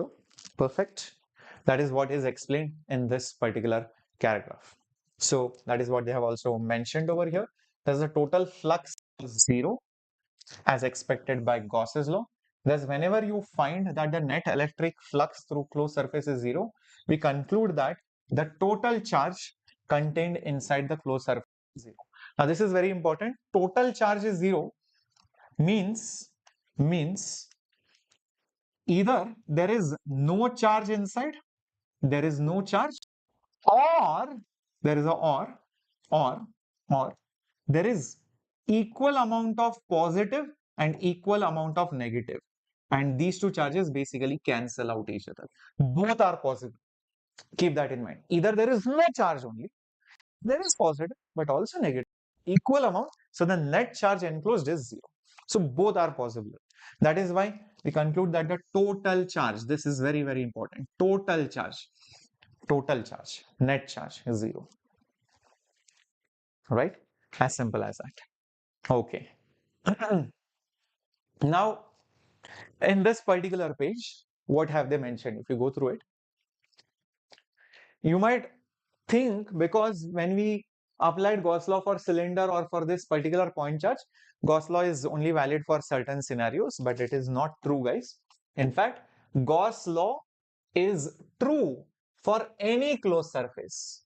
No matter what the size or the shape, it is always valid. It is not having any exceptions. It's just that we use Gauss law for some geometries because we are not studying very high stuff. We are using those formulas for standard geometries like line, sheet, volume of a sphere, etc. The right side includes the sum of the charge enclosed by the surface. Charges may be located anywhere inside the surface. Yes, this is true. So whenever you write Q inside, it is nothing but Q1 plus Q2 plus Q3, etc. All these charges are always enclosed. All these charges are basically enclosed. Includes the term Q on the right hand side. the sum of all the charges enclosed, they may be located anywhere. They may be located anywhere, doesn't matter. So just because one charge is here, one charge is here, or this charge shifts here, this charge shifts here, this charge shifts here, doesn't matter. As long as it is inside, you will count it. Whenever you choose the surface such that there are some charges inside and some outside, the electric field whose flux appears on the left side is because of both the charges. Very, very important. So when you write the total flux of a closed surface, electric field dot area vector, and you integrate it. This is basically your Q in by epsilon naught. This is basically your Q in by epsilon naught. So this electric field, this particular electric field which you see, this is due to both inside and outside. That is what they mention. So the electric field, the electric field is due to all the charges both inside and outside. It's not that this is only the electric field due to a charge which is present inside. All the fields, all the charges will come in the left hand side. Only on the right hand side it is the inside charge. Okay, that is what is again they have mentioned. The surface that you choose which is closed is called as a Gaussian surface. You can choose anything as a Gaussian surface. However, take care that you should not let it pass through a discrete charge, because when it passes through discrete charges, things change. It is not continuous. Okay, it's not so important point. Gauss law is often useful towards much easier calculation and where the system has some symmetry. So here they define what is the meaning of a Gaussian surface. So a surface that we choose for the application of Gauss law, and this surface has to be always closed surface, is called as a Gaussian surface, and we always use this Gauss law where the system has some symmetry which will help us for easier calculations, of the electric field. And remember, Gauss law is actually based on Coulomb's law. So if Coulomb's law can be proved using Gauss law, or Gauss law can be proved using Coulomb's law. And if Coulomb's law is not valid, Gauss law is also not valid. Or if Gauss law is not valid, Coulomb's law is not valid. How do we know that? Because if you remember this particular example, we used Coulomb's law and finally we got Q by epsilon naught, which is Coulomb's law proving Gauss law. You can go the reverse step. So Gauss law proves Coulomb's law. So if this is not valid, even this is not valid. Kind of makes sense. So don't think of them as independent things. Don't think of them as independent things. Okay. So here basically they tell that whenever you choose a surface, choose a nice surface which is having some symmetry, some kind of simplification, looks good, like a regular polygon, regular 3D structure like cylinder, sphere, cone, okay, things like that, or cuboid like that. Don't choose some weird looking three-dimensional objects. Also, that surface which is closed is also called as Gaussian surface. And just keep in mind that whenever you choose a Gaussian surface, it should not pass through some discrete charge, meaning some actual charge, point charge is present. So generally don't do that, but you don't have to worry about it so much for NEET level. We'll obviously not do it. The reason why they say don't do it is because at that point electric field will be discontinuous, and what we study in NEET physics is only continuous charge distribution. It is a continuous distribution, not abrupt changes. Thuk, thuk, thuk. There are no abrupt changes, because if there is a point charge, suddenly the field at that point will be different. That's the problem. Okay. So let's have a look at this particular example, which is an example completely based out of Gauss law. Here they say electric field is along the x-axis, but it is not uniform because it depends on the x coordinate. So as the x coordinate increases, root of x, alpha root of x, you will see that the electric field strength is also changing. That's what is mentioned. Calculate the total flux through the cube, the charge within the cube, assume that A is 0.1. Okay, it's very straightforward if you ask me. First of all, see, the electric field is only along the x-axis and it is given to be alpha root of x, only I cap. Y and z components are not there. So as x increases, root of x increases, so electric field will also increase as the x coordinate increases in this direction. Which means if you look at this 3D diagram of this cube, you will see electric field will be different at different points. So say for example, on this face, the electric field will be probably like this, maybe.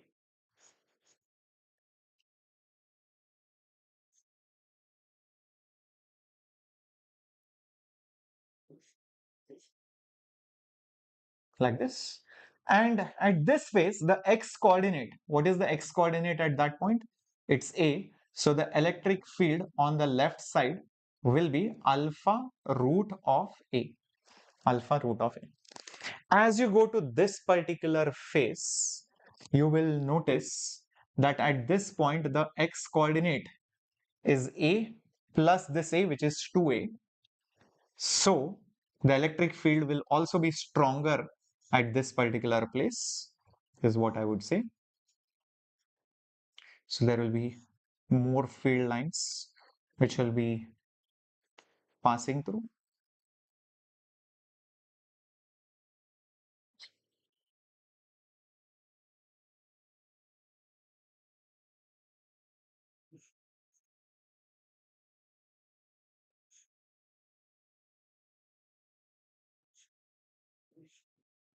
And here, the electric field on the right face will be alpha root of 2A.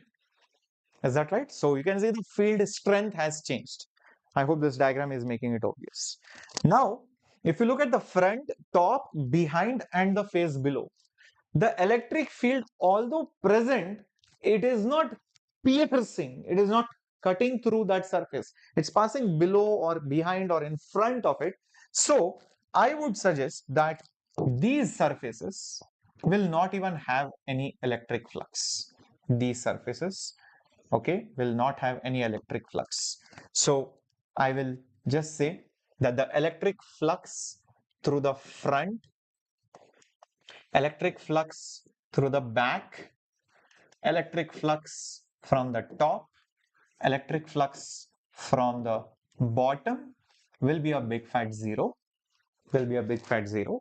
So when I try to find the total electric flux through the cube, I will have only two terms in it.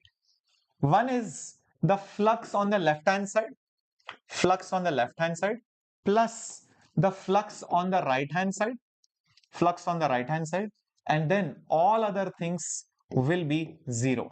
Top, bottom, front, and left. Zeros will be there. All these upper, bottom, front, and behind faces, they will have no contribution only in the flux. Do you agree with this? Everyone with me? Everyone? Yes, very good, Sonil Krishna. Satyashri. Awesome. Awesome. So now, how much is the flux on the left and how much is the flux on the right hand side? That is not difficult to find. See, on the left hand side, the flux will be electric field into area. Electric field is alpha root A. What is the area of this particular face? Side into side, which is A into A, which means it will be A square. But be careful, it is coming inside, so there must be a minus sign over here. There must be a minus sign over here. I hope you got it because it is coming inside. Next, over here it is coming out, so it should be positive. And electric field is alpha root 2A, and that is the field into area of this thing, square of A. That's it. So now I can just take out few things common like alpha and A square root A, and over here I have root 2 and over here I have basically 1. That's it. So this is the final answer. You substitute the value of A, substitute the value of alpha, put it root 2 minus 1, you will get the total flux through the cube, and it comes out to be exactly the same thing, guys. 1.05 Newton, 1.05. What is the unit? It is Newton per coulomb into meter square. This is field and this is area. Field into area is flux. That's the answer. Clear how we got this till this point? Absolutely awesome. Dheeraj, I'm sorry, sir. Why are you sorry, man? You should be happy that you have a hardworking teacher. I wish I had hardworking teachers during my time like this and YouTube like this. So you should be very happy. Now, once you get this, using Gauss law,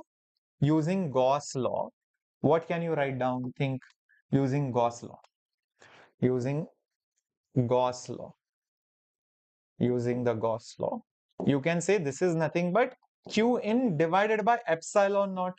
So Q in will be 1.05 multiplied by epsilon, which is 8.85 10 to the power minus 12.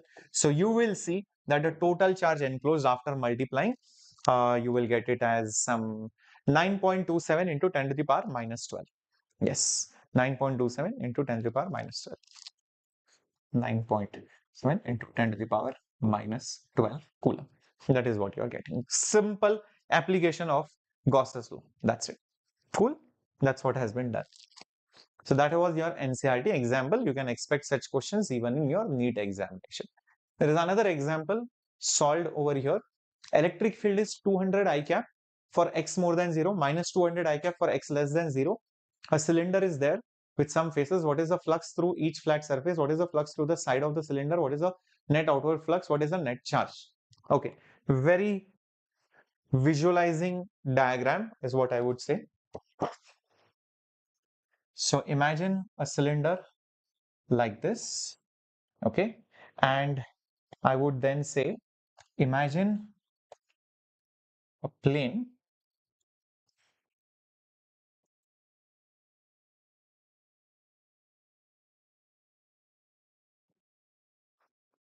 which cuts the cylinder like this. Then just visualize this as the axis of the cylinder or something like that. Okay. So anyways, so this is your x-axis, this is your y-axis, and this is your z-axis.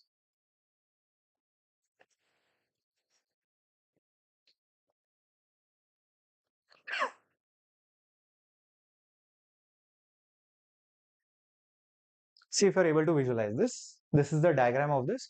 Okay. There is a electric field in the positive x direction, uniform magnitude, but negative x direction in the negative x. So what is the electric field at both the places? At this place, it is here, and it is 200 Newton per coulomb. And on the left hand side, it is over here, and it is also again 200 Newton per coulomb on the left hand side. And a right circular cylinder of length 20 centimeters and radius 5 centimeters. Okay, so length is 20 centimeters. So this is basically 20 centimeters, and the radius is basically 5 centimeters. So radius is basically 5 centimeters. Okay, fair enough. What is the net outward flux through each face? Guys, one thing is clear. If you look at the curved surface, at every given point, if you notice that the area vector is perpendicular to the field vector, so the flux through the curved surface, because electric field is perpendicular to the area vector, so cos of 90 will be 0. This will be 0. So what is the flux through the side of the cylinder? This answer is 100% 0. Is that absolutely clear? Side means curved surface. Pakka. Very good. Next, what about the right and the left faces? If you see, what is the net outward flux on the flat surface? The flux through each flat surface. Everywhere, the flux through the flat surface is basically coming out, which means it must be positive. So it will be field multiplied by area into cos 0. Cos 0 is 1. Electric field is 200. Area is basically pi into r square. So substitute the value of r, you will get the flux through the flat surface, each flat surface. Understood? Where r is basically your 5 centimeter, which means 0.05 meters. So just substitute it here, substitute the value of pi. Everyone, till this point, clear? What about C, the third part of the problem? The net flux will be the flux through the left flat surface plus the right flat surface. There are two flat surfaces, and there is also one curved surface. The flux through basically the curved surface. Through the curved surface, it is obviously 0. Through the flat surface, it is the same. So 2 times flux through the flat surface. So flux through the flat surface is nothing but 200 multiplied by pi multiplied by r, which is 0.05 whole square. So that gives you your net electric flux. That gives you your net electric flux. Last thing, they ask you what is the net charge inside. Remember by Gauss's law, this net flux will be charged by epsilon naught. So the net charge which is there inside will be this whole thing multiplied by 8.85 into 10 to the power minus 12. So whatever thing you got over here, just use it as it is and multiply it with that. You will get the total charge inside the cylinder. So the calculation part, that is what exactly they have done. Cool. Everyone understood how to solve this question?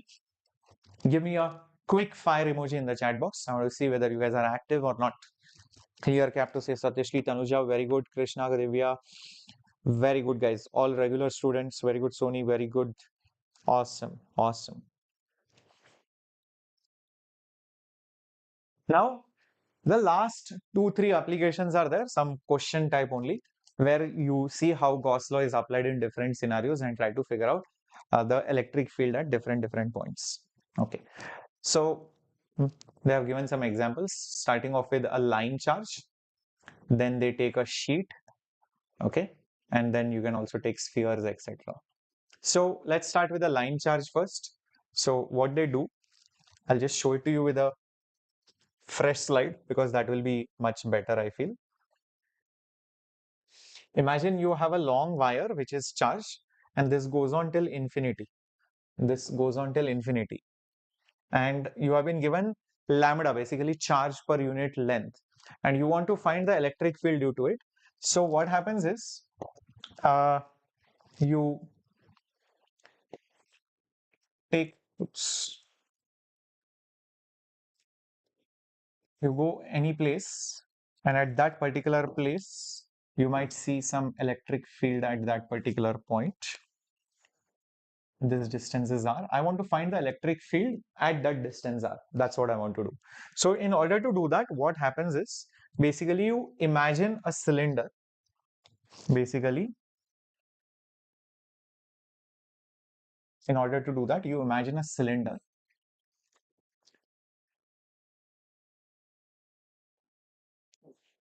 Correct?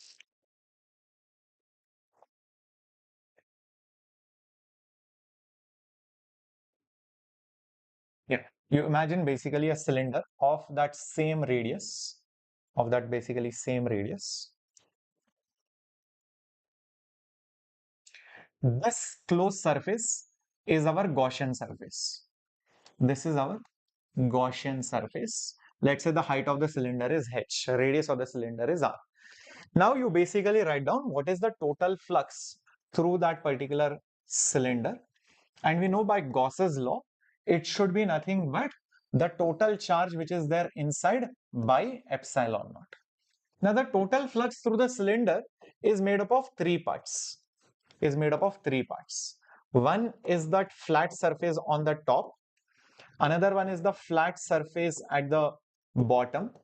And another one is basically the curved surface. Together, these three surfaces makes up the cylinder. On the flat top and flat bottom, think about it, electric field is just going like this or like this. Guys, look at the electric field lines. They will be going over it or below it. Over it or below it. It will not be cutting through it. It will not be cutting through it. So hence, through these two surfaces, there will be no flux. There will be no flux at it, because the electric field line is going over it or below it.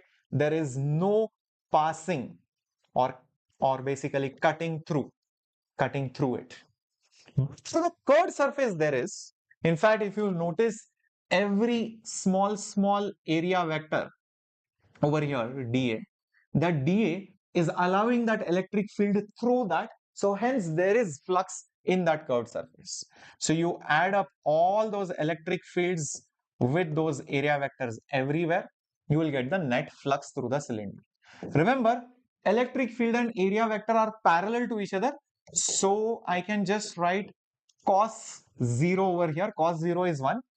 And notice how this electric field at all these places, because the distances are same, will be the same. So you can just bring it outside because it is a constant. So it will just become E outside, and integration of the area cos 0 is just 1. And on the right hand side, you still have that q in by epsilon naught. This q in, what is that q in? Think about it. What is that enclosed charge? Here, what would be the charge inside that cylinder? Remember, I told you lambda. Lambda is nothing but charge per unit length. Charge per unit length. So in this length, which is h, how much is the charge? Which is qn. So what is that value of qn? It is lambda into h. Lambda into h is qn. So just put that lambda into h. So that's it. We will just have over here lambda h by epsilon. What is this area? What is this area? Total area of the curved surface. Remember, we are just doing the curved surface. This is the curved surface. Curved surface area is 2 pi RH. 2 pi RH is the curved surface area, guys. So you will quickly see that your H and H will get cancelled, and I am just left with electric field. I am just left with electric field is equal to lambda by 2 pi epsilon naught r. Lambda by 2 pi epsilon naught r. Perfect. We got it. This is the answer for it. If you want, you can also write it as 2 by 4 pi epsilon naught lambda by r. Reason is this 1 by 4 pi epsilon is k. So you can write it as 2k lambda divided by r also. One and the same thing. If you don't like 2 pi epsilon, you can write it in terms of Coulomb's constant as well. This is exactly what they have done. Lambda by 2 pi epsilon r. Okay, they have done the exact same thing. Is that clear, everyone? This derivation clear? This formula is more important and the application is important. Next, let's go to charge sheet. Next, let's go to basically charge sheet.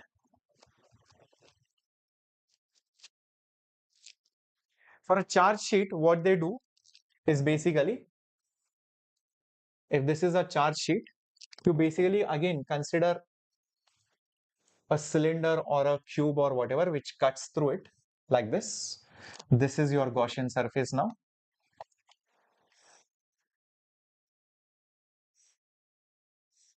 This is your Gaussian surface. This is basically your Gaussian surface, my dear students. And this charged sheet will give you electric field in both the directions. One over here, some passing here like this, and also over here. And this electric field, mind it, this will be uniform. This will be uniform and it will be going both ways, because this is a charge sheet. Electric field will go both ways. This side and this side is the same thing. So it will just run away from it or towards it depending on the sign of the charge. Now, what you do next in order to find this field is use Gauss law again. So the net flux through our cylinder, you find it out. And that is equal to the net charge inside by epsilon naught. Again, the cylinder, I can divide it into three parts. The flat surface on the left, the flat surface on the right, and the curved surface. Unlike before, where we saw these two were zero, no flux was there. Here, it's quite opposite. Notice how the electric field line will either go above the curved surface or below the curved surface, but it is never cutting through the curved surface. So strictly speaking, this is not there. There is no flux only through the curved surface. Number one. Number two, this side and this side, both sides, the flux is coming outwards.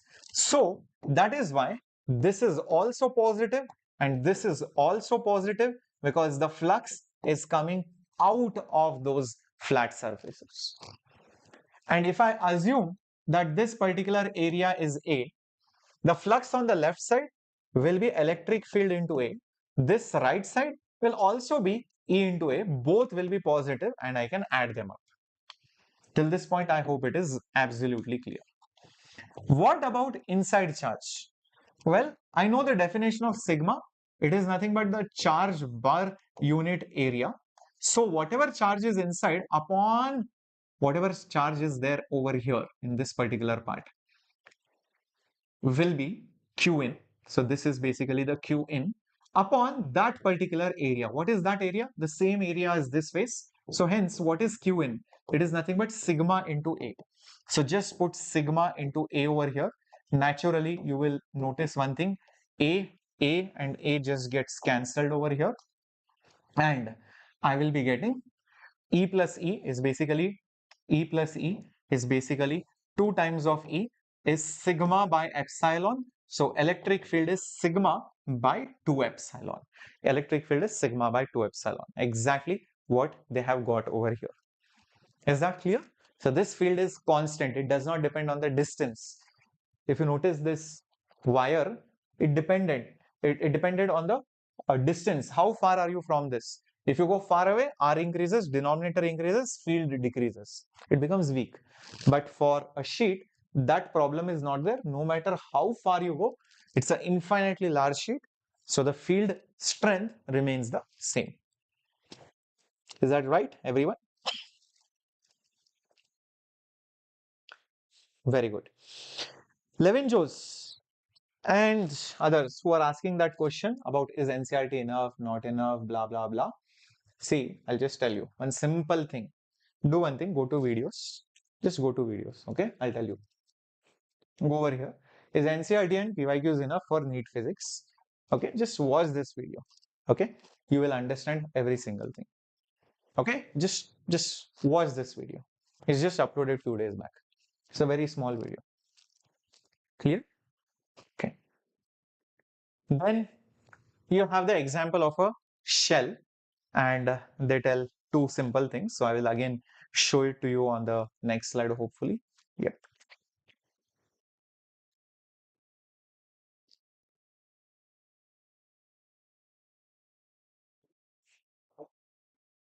So they take the example of a charged shell and it is having some radius.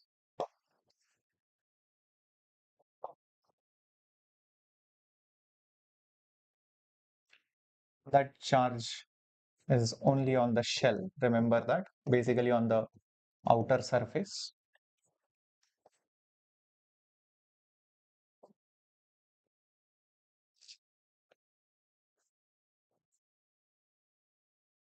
And there are two scenarios. First scenario is where you are outside the shell. The small r is more than the radius of the shell. And the second scenario is where you happen to be somewhere inside that particular shell. Obviously, one is inside and one is outside. So what will be the field at these locations at some distance from the center? So let's take the first case when you are basically outside. Basically, R is more than R. Okay. And the second case, when you are basically inside, basically R is less than R. Every time we'll apply Gauss law and we'll start with it, okay, and see what do we get as the answer. So the net flux through the sphere, the net flux through the closed surface, which in this case is the sphere, is nothing but whatever charge is inside divided by epsilon naught. Same thing I can do it for inside also. The net flux through that sphere, whatever I take as my closed surface, is Q in by epsilon naught. You might be wondering, where is this sphere, sir? Well, when I'm outside, the sphere that I will choose will also be very big. Let me remind you, it will be a very big sphere. Something like this. This is the sphere that I'm considering. So this is my Gaussian surface. This is my Gaussian surface that I'm considering. It's an imaginary surface, but when I'm inside, the sphere will be small of that same radius r. Just considering this small sphere. So this is my Gaussian surface in both the cases. Okay. Now, when you're outside, what happens is this flux of the entire sphere, when you try to calculate it, observe what happens. At this particular point, you might be getting some electric field, and there might be a small patch on that sphere which will generate a small area vector like this. Both these vectors are in the same direction no matter where you go. Area vector is here, field is here. Here also, area vector is here, field is here. No matter where you go on the sphere, both vectors are parallel.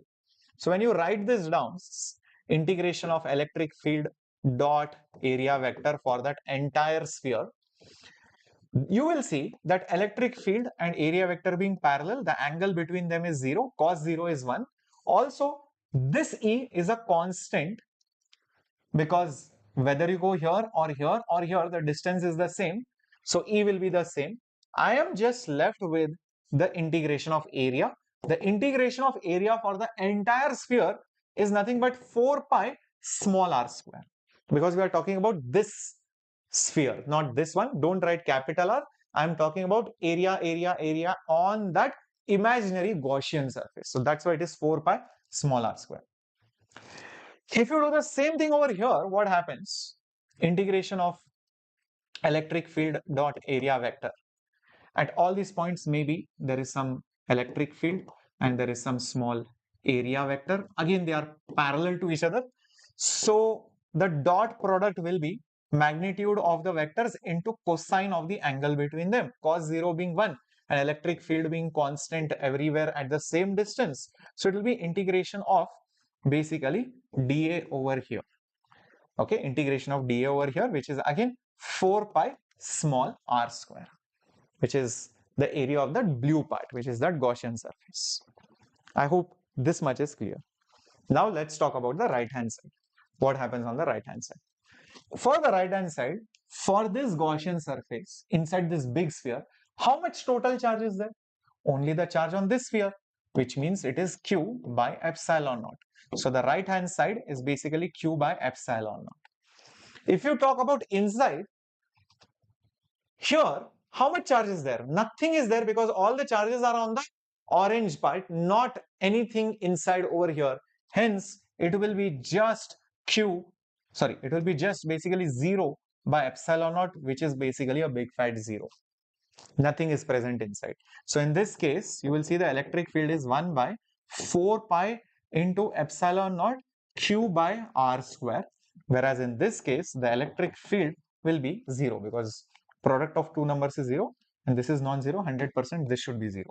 That's it. So basically, when you are outside, this formula resembles like a point charge.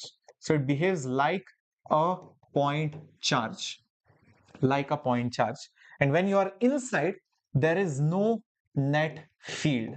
There is no net field when you are inside. That is what this proof basically suggests. So very, very important and bold statements over here. So the field inside the shell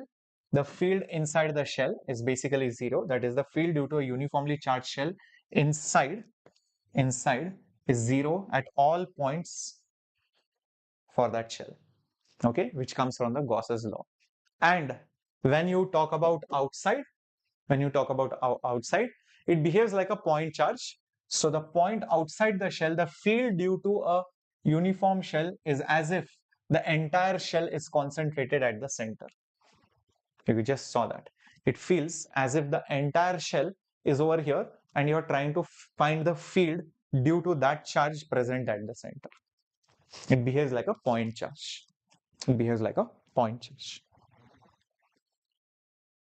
Clear, my dear students? Very nice. Awesomeness. Let's go to the example based out of Gauss's law. Here, they have taken an atomic model. This is like Thomson's model. You can say not even Thomson's model, uh, but yeah, somewhat like that.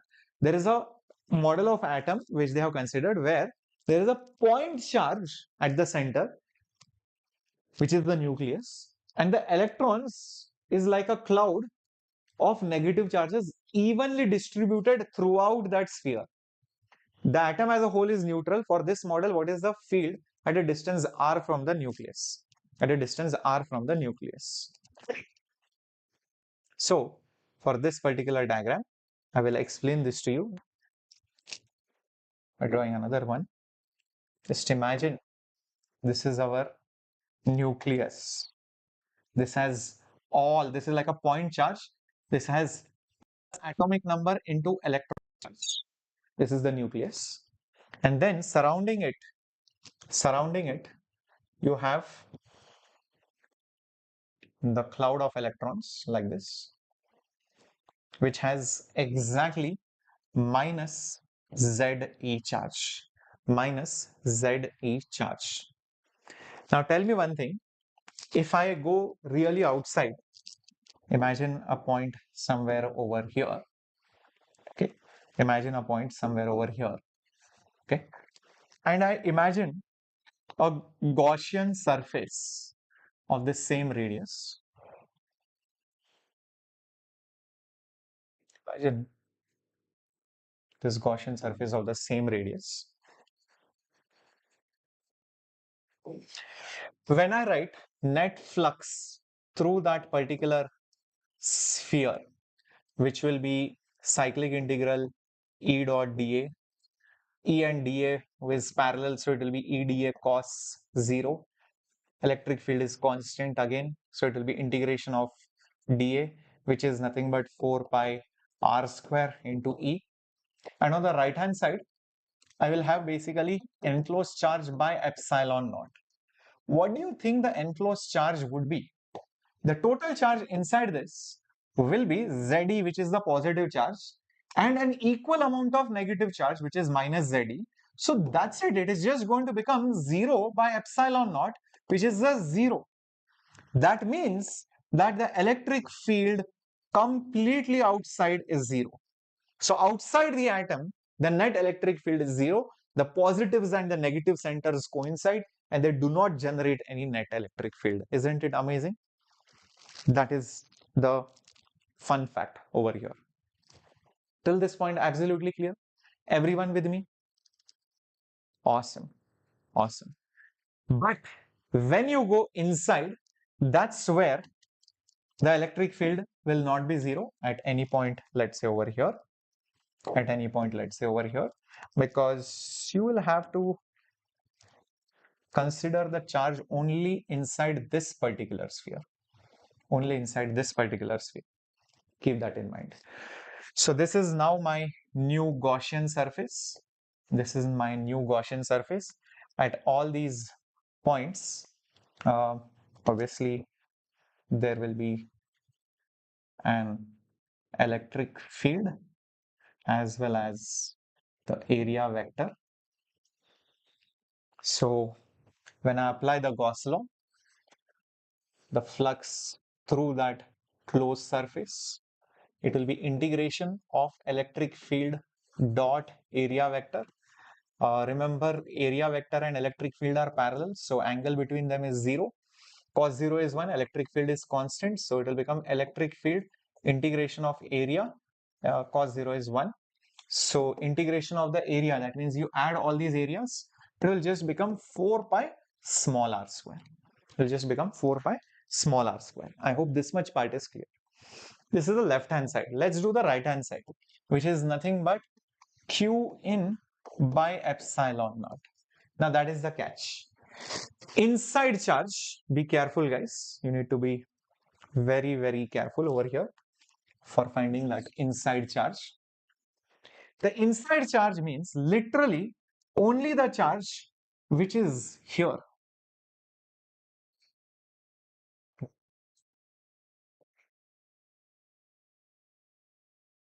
There is only some bit of negative charge here, not the entire negative charge. Do you see that? Yes, there is a positive charge at the center, but only some bit of negative charge is there over here.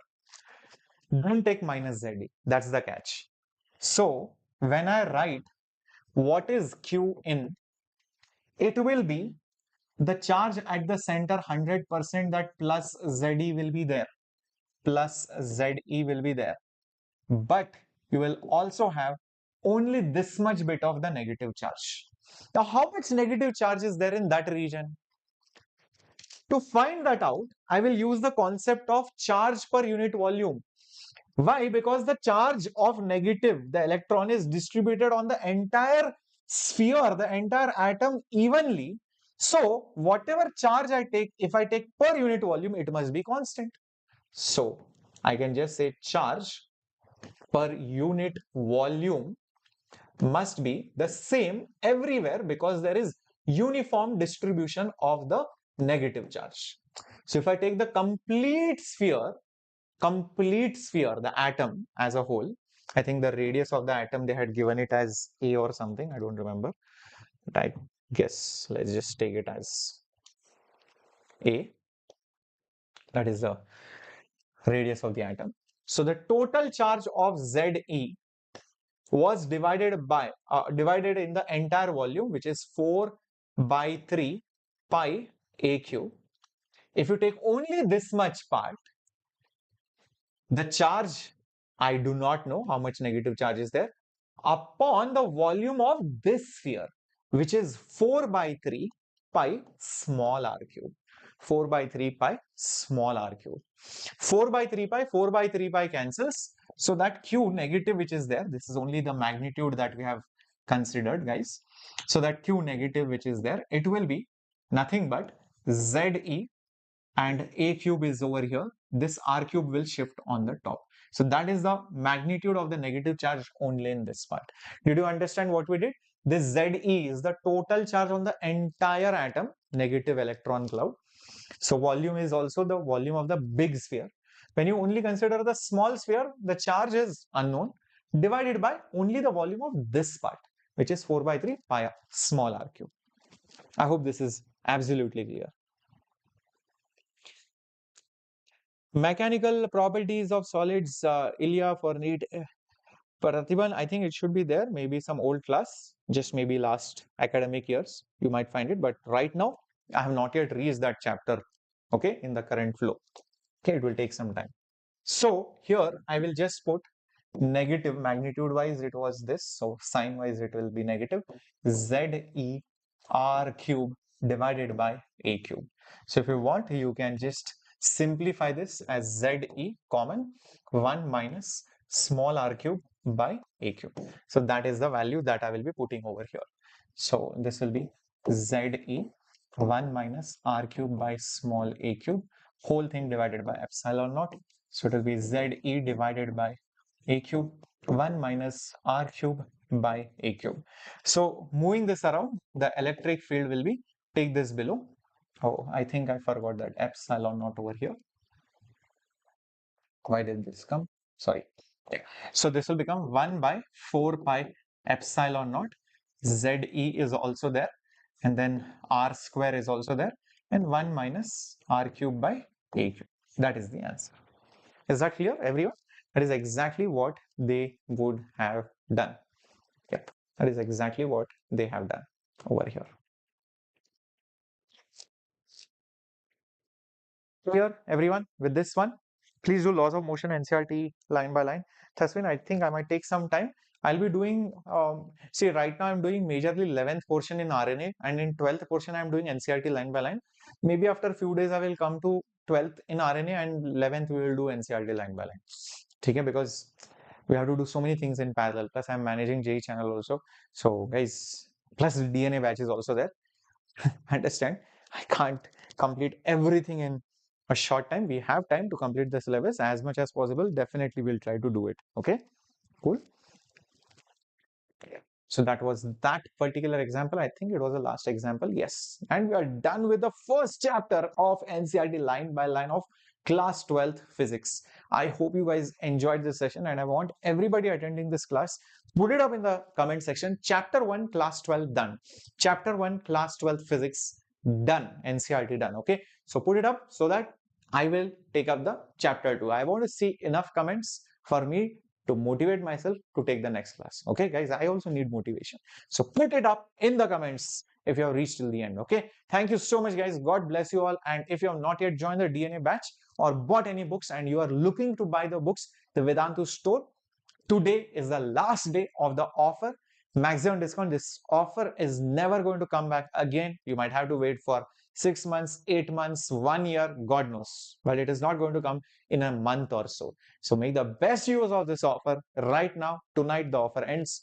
All the batches at heavy discounts. In fact, the batch where I am teaching in pure English is there for 999 rupees for the entire year. Yep. So make sure you are checking out the link in the description box. Bye bye. Captain Shreyas signing off. Hasta la vista. Take care.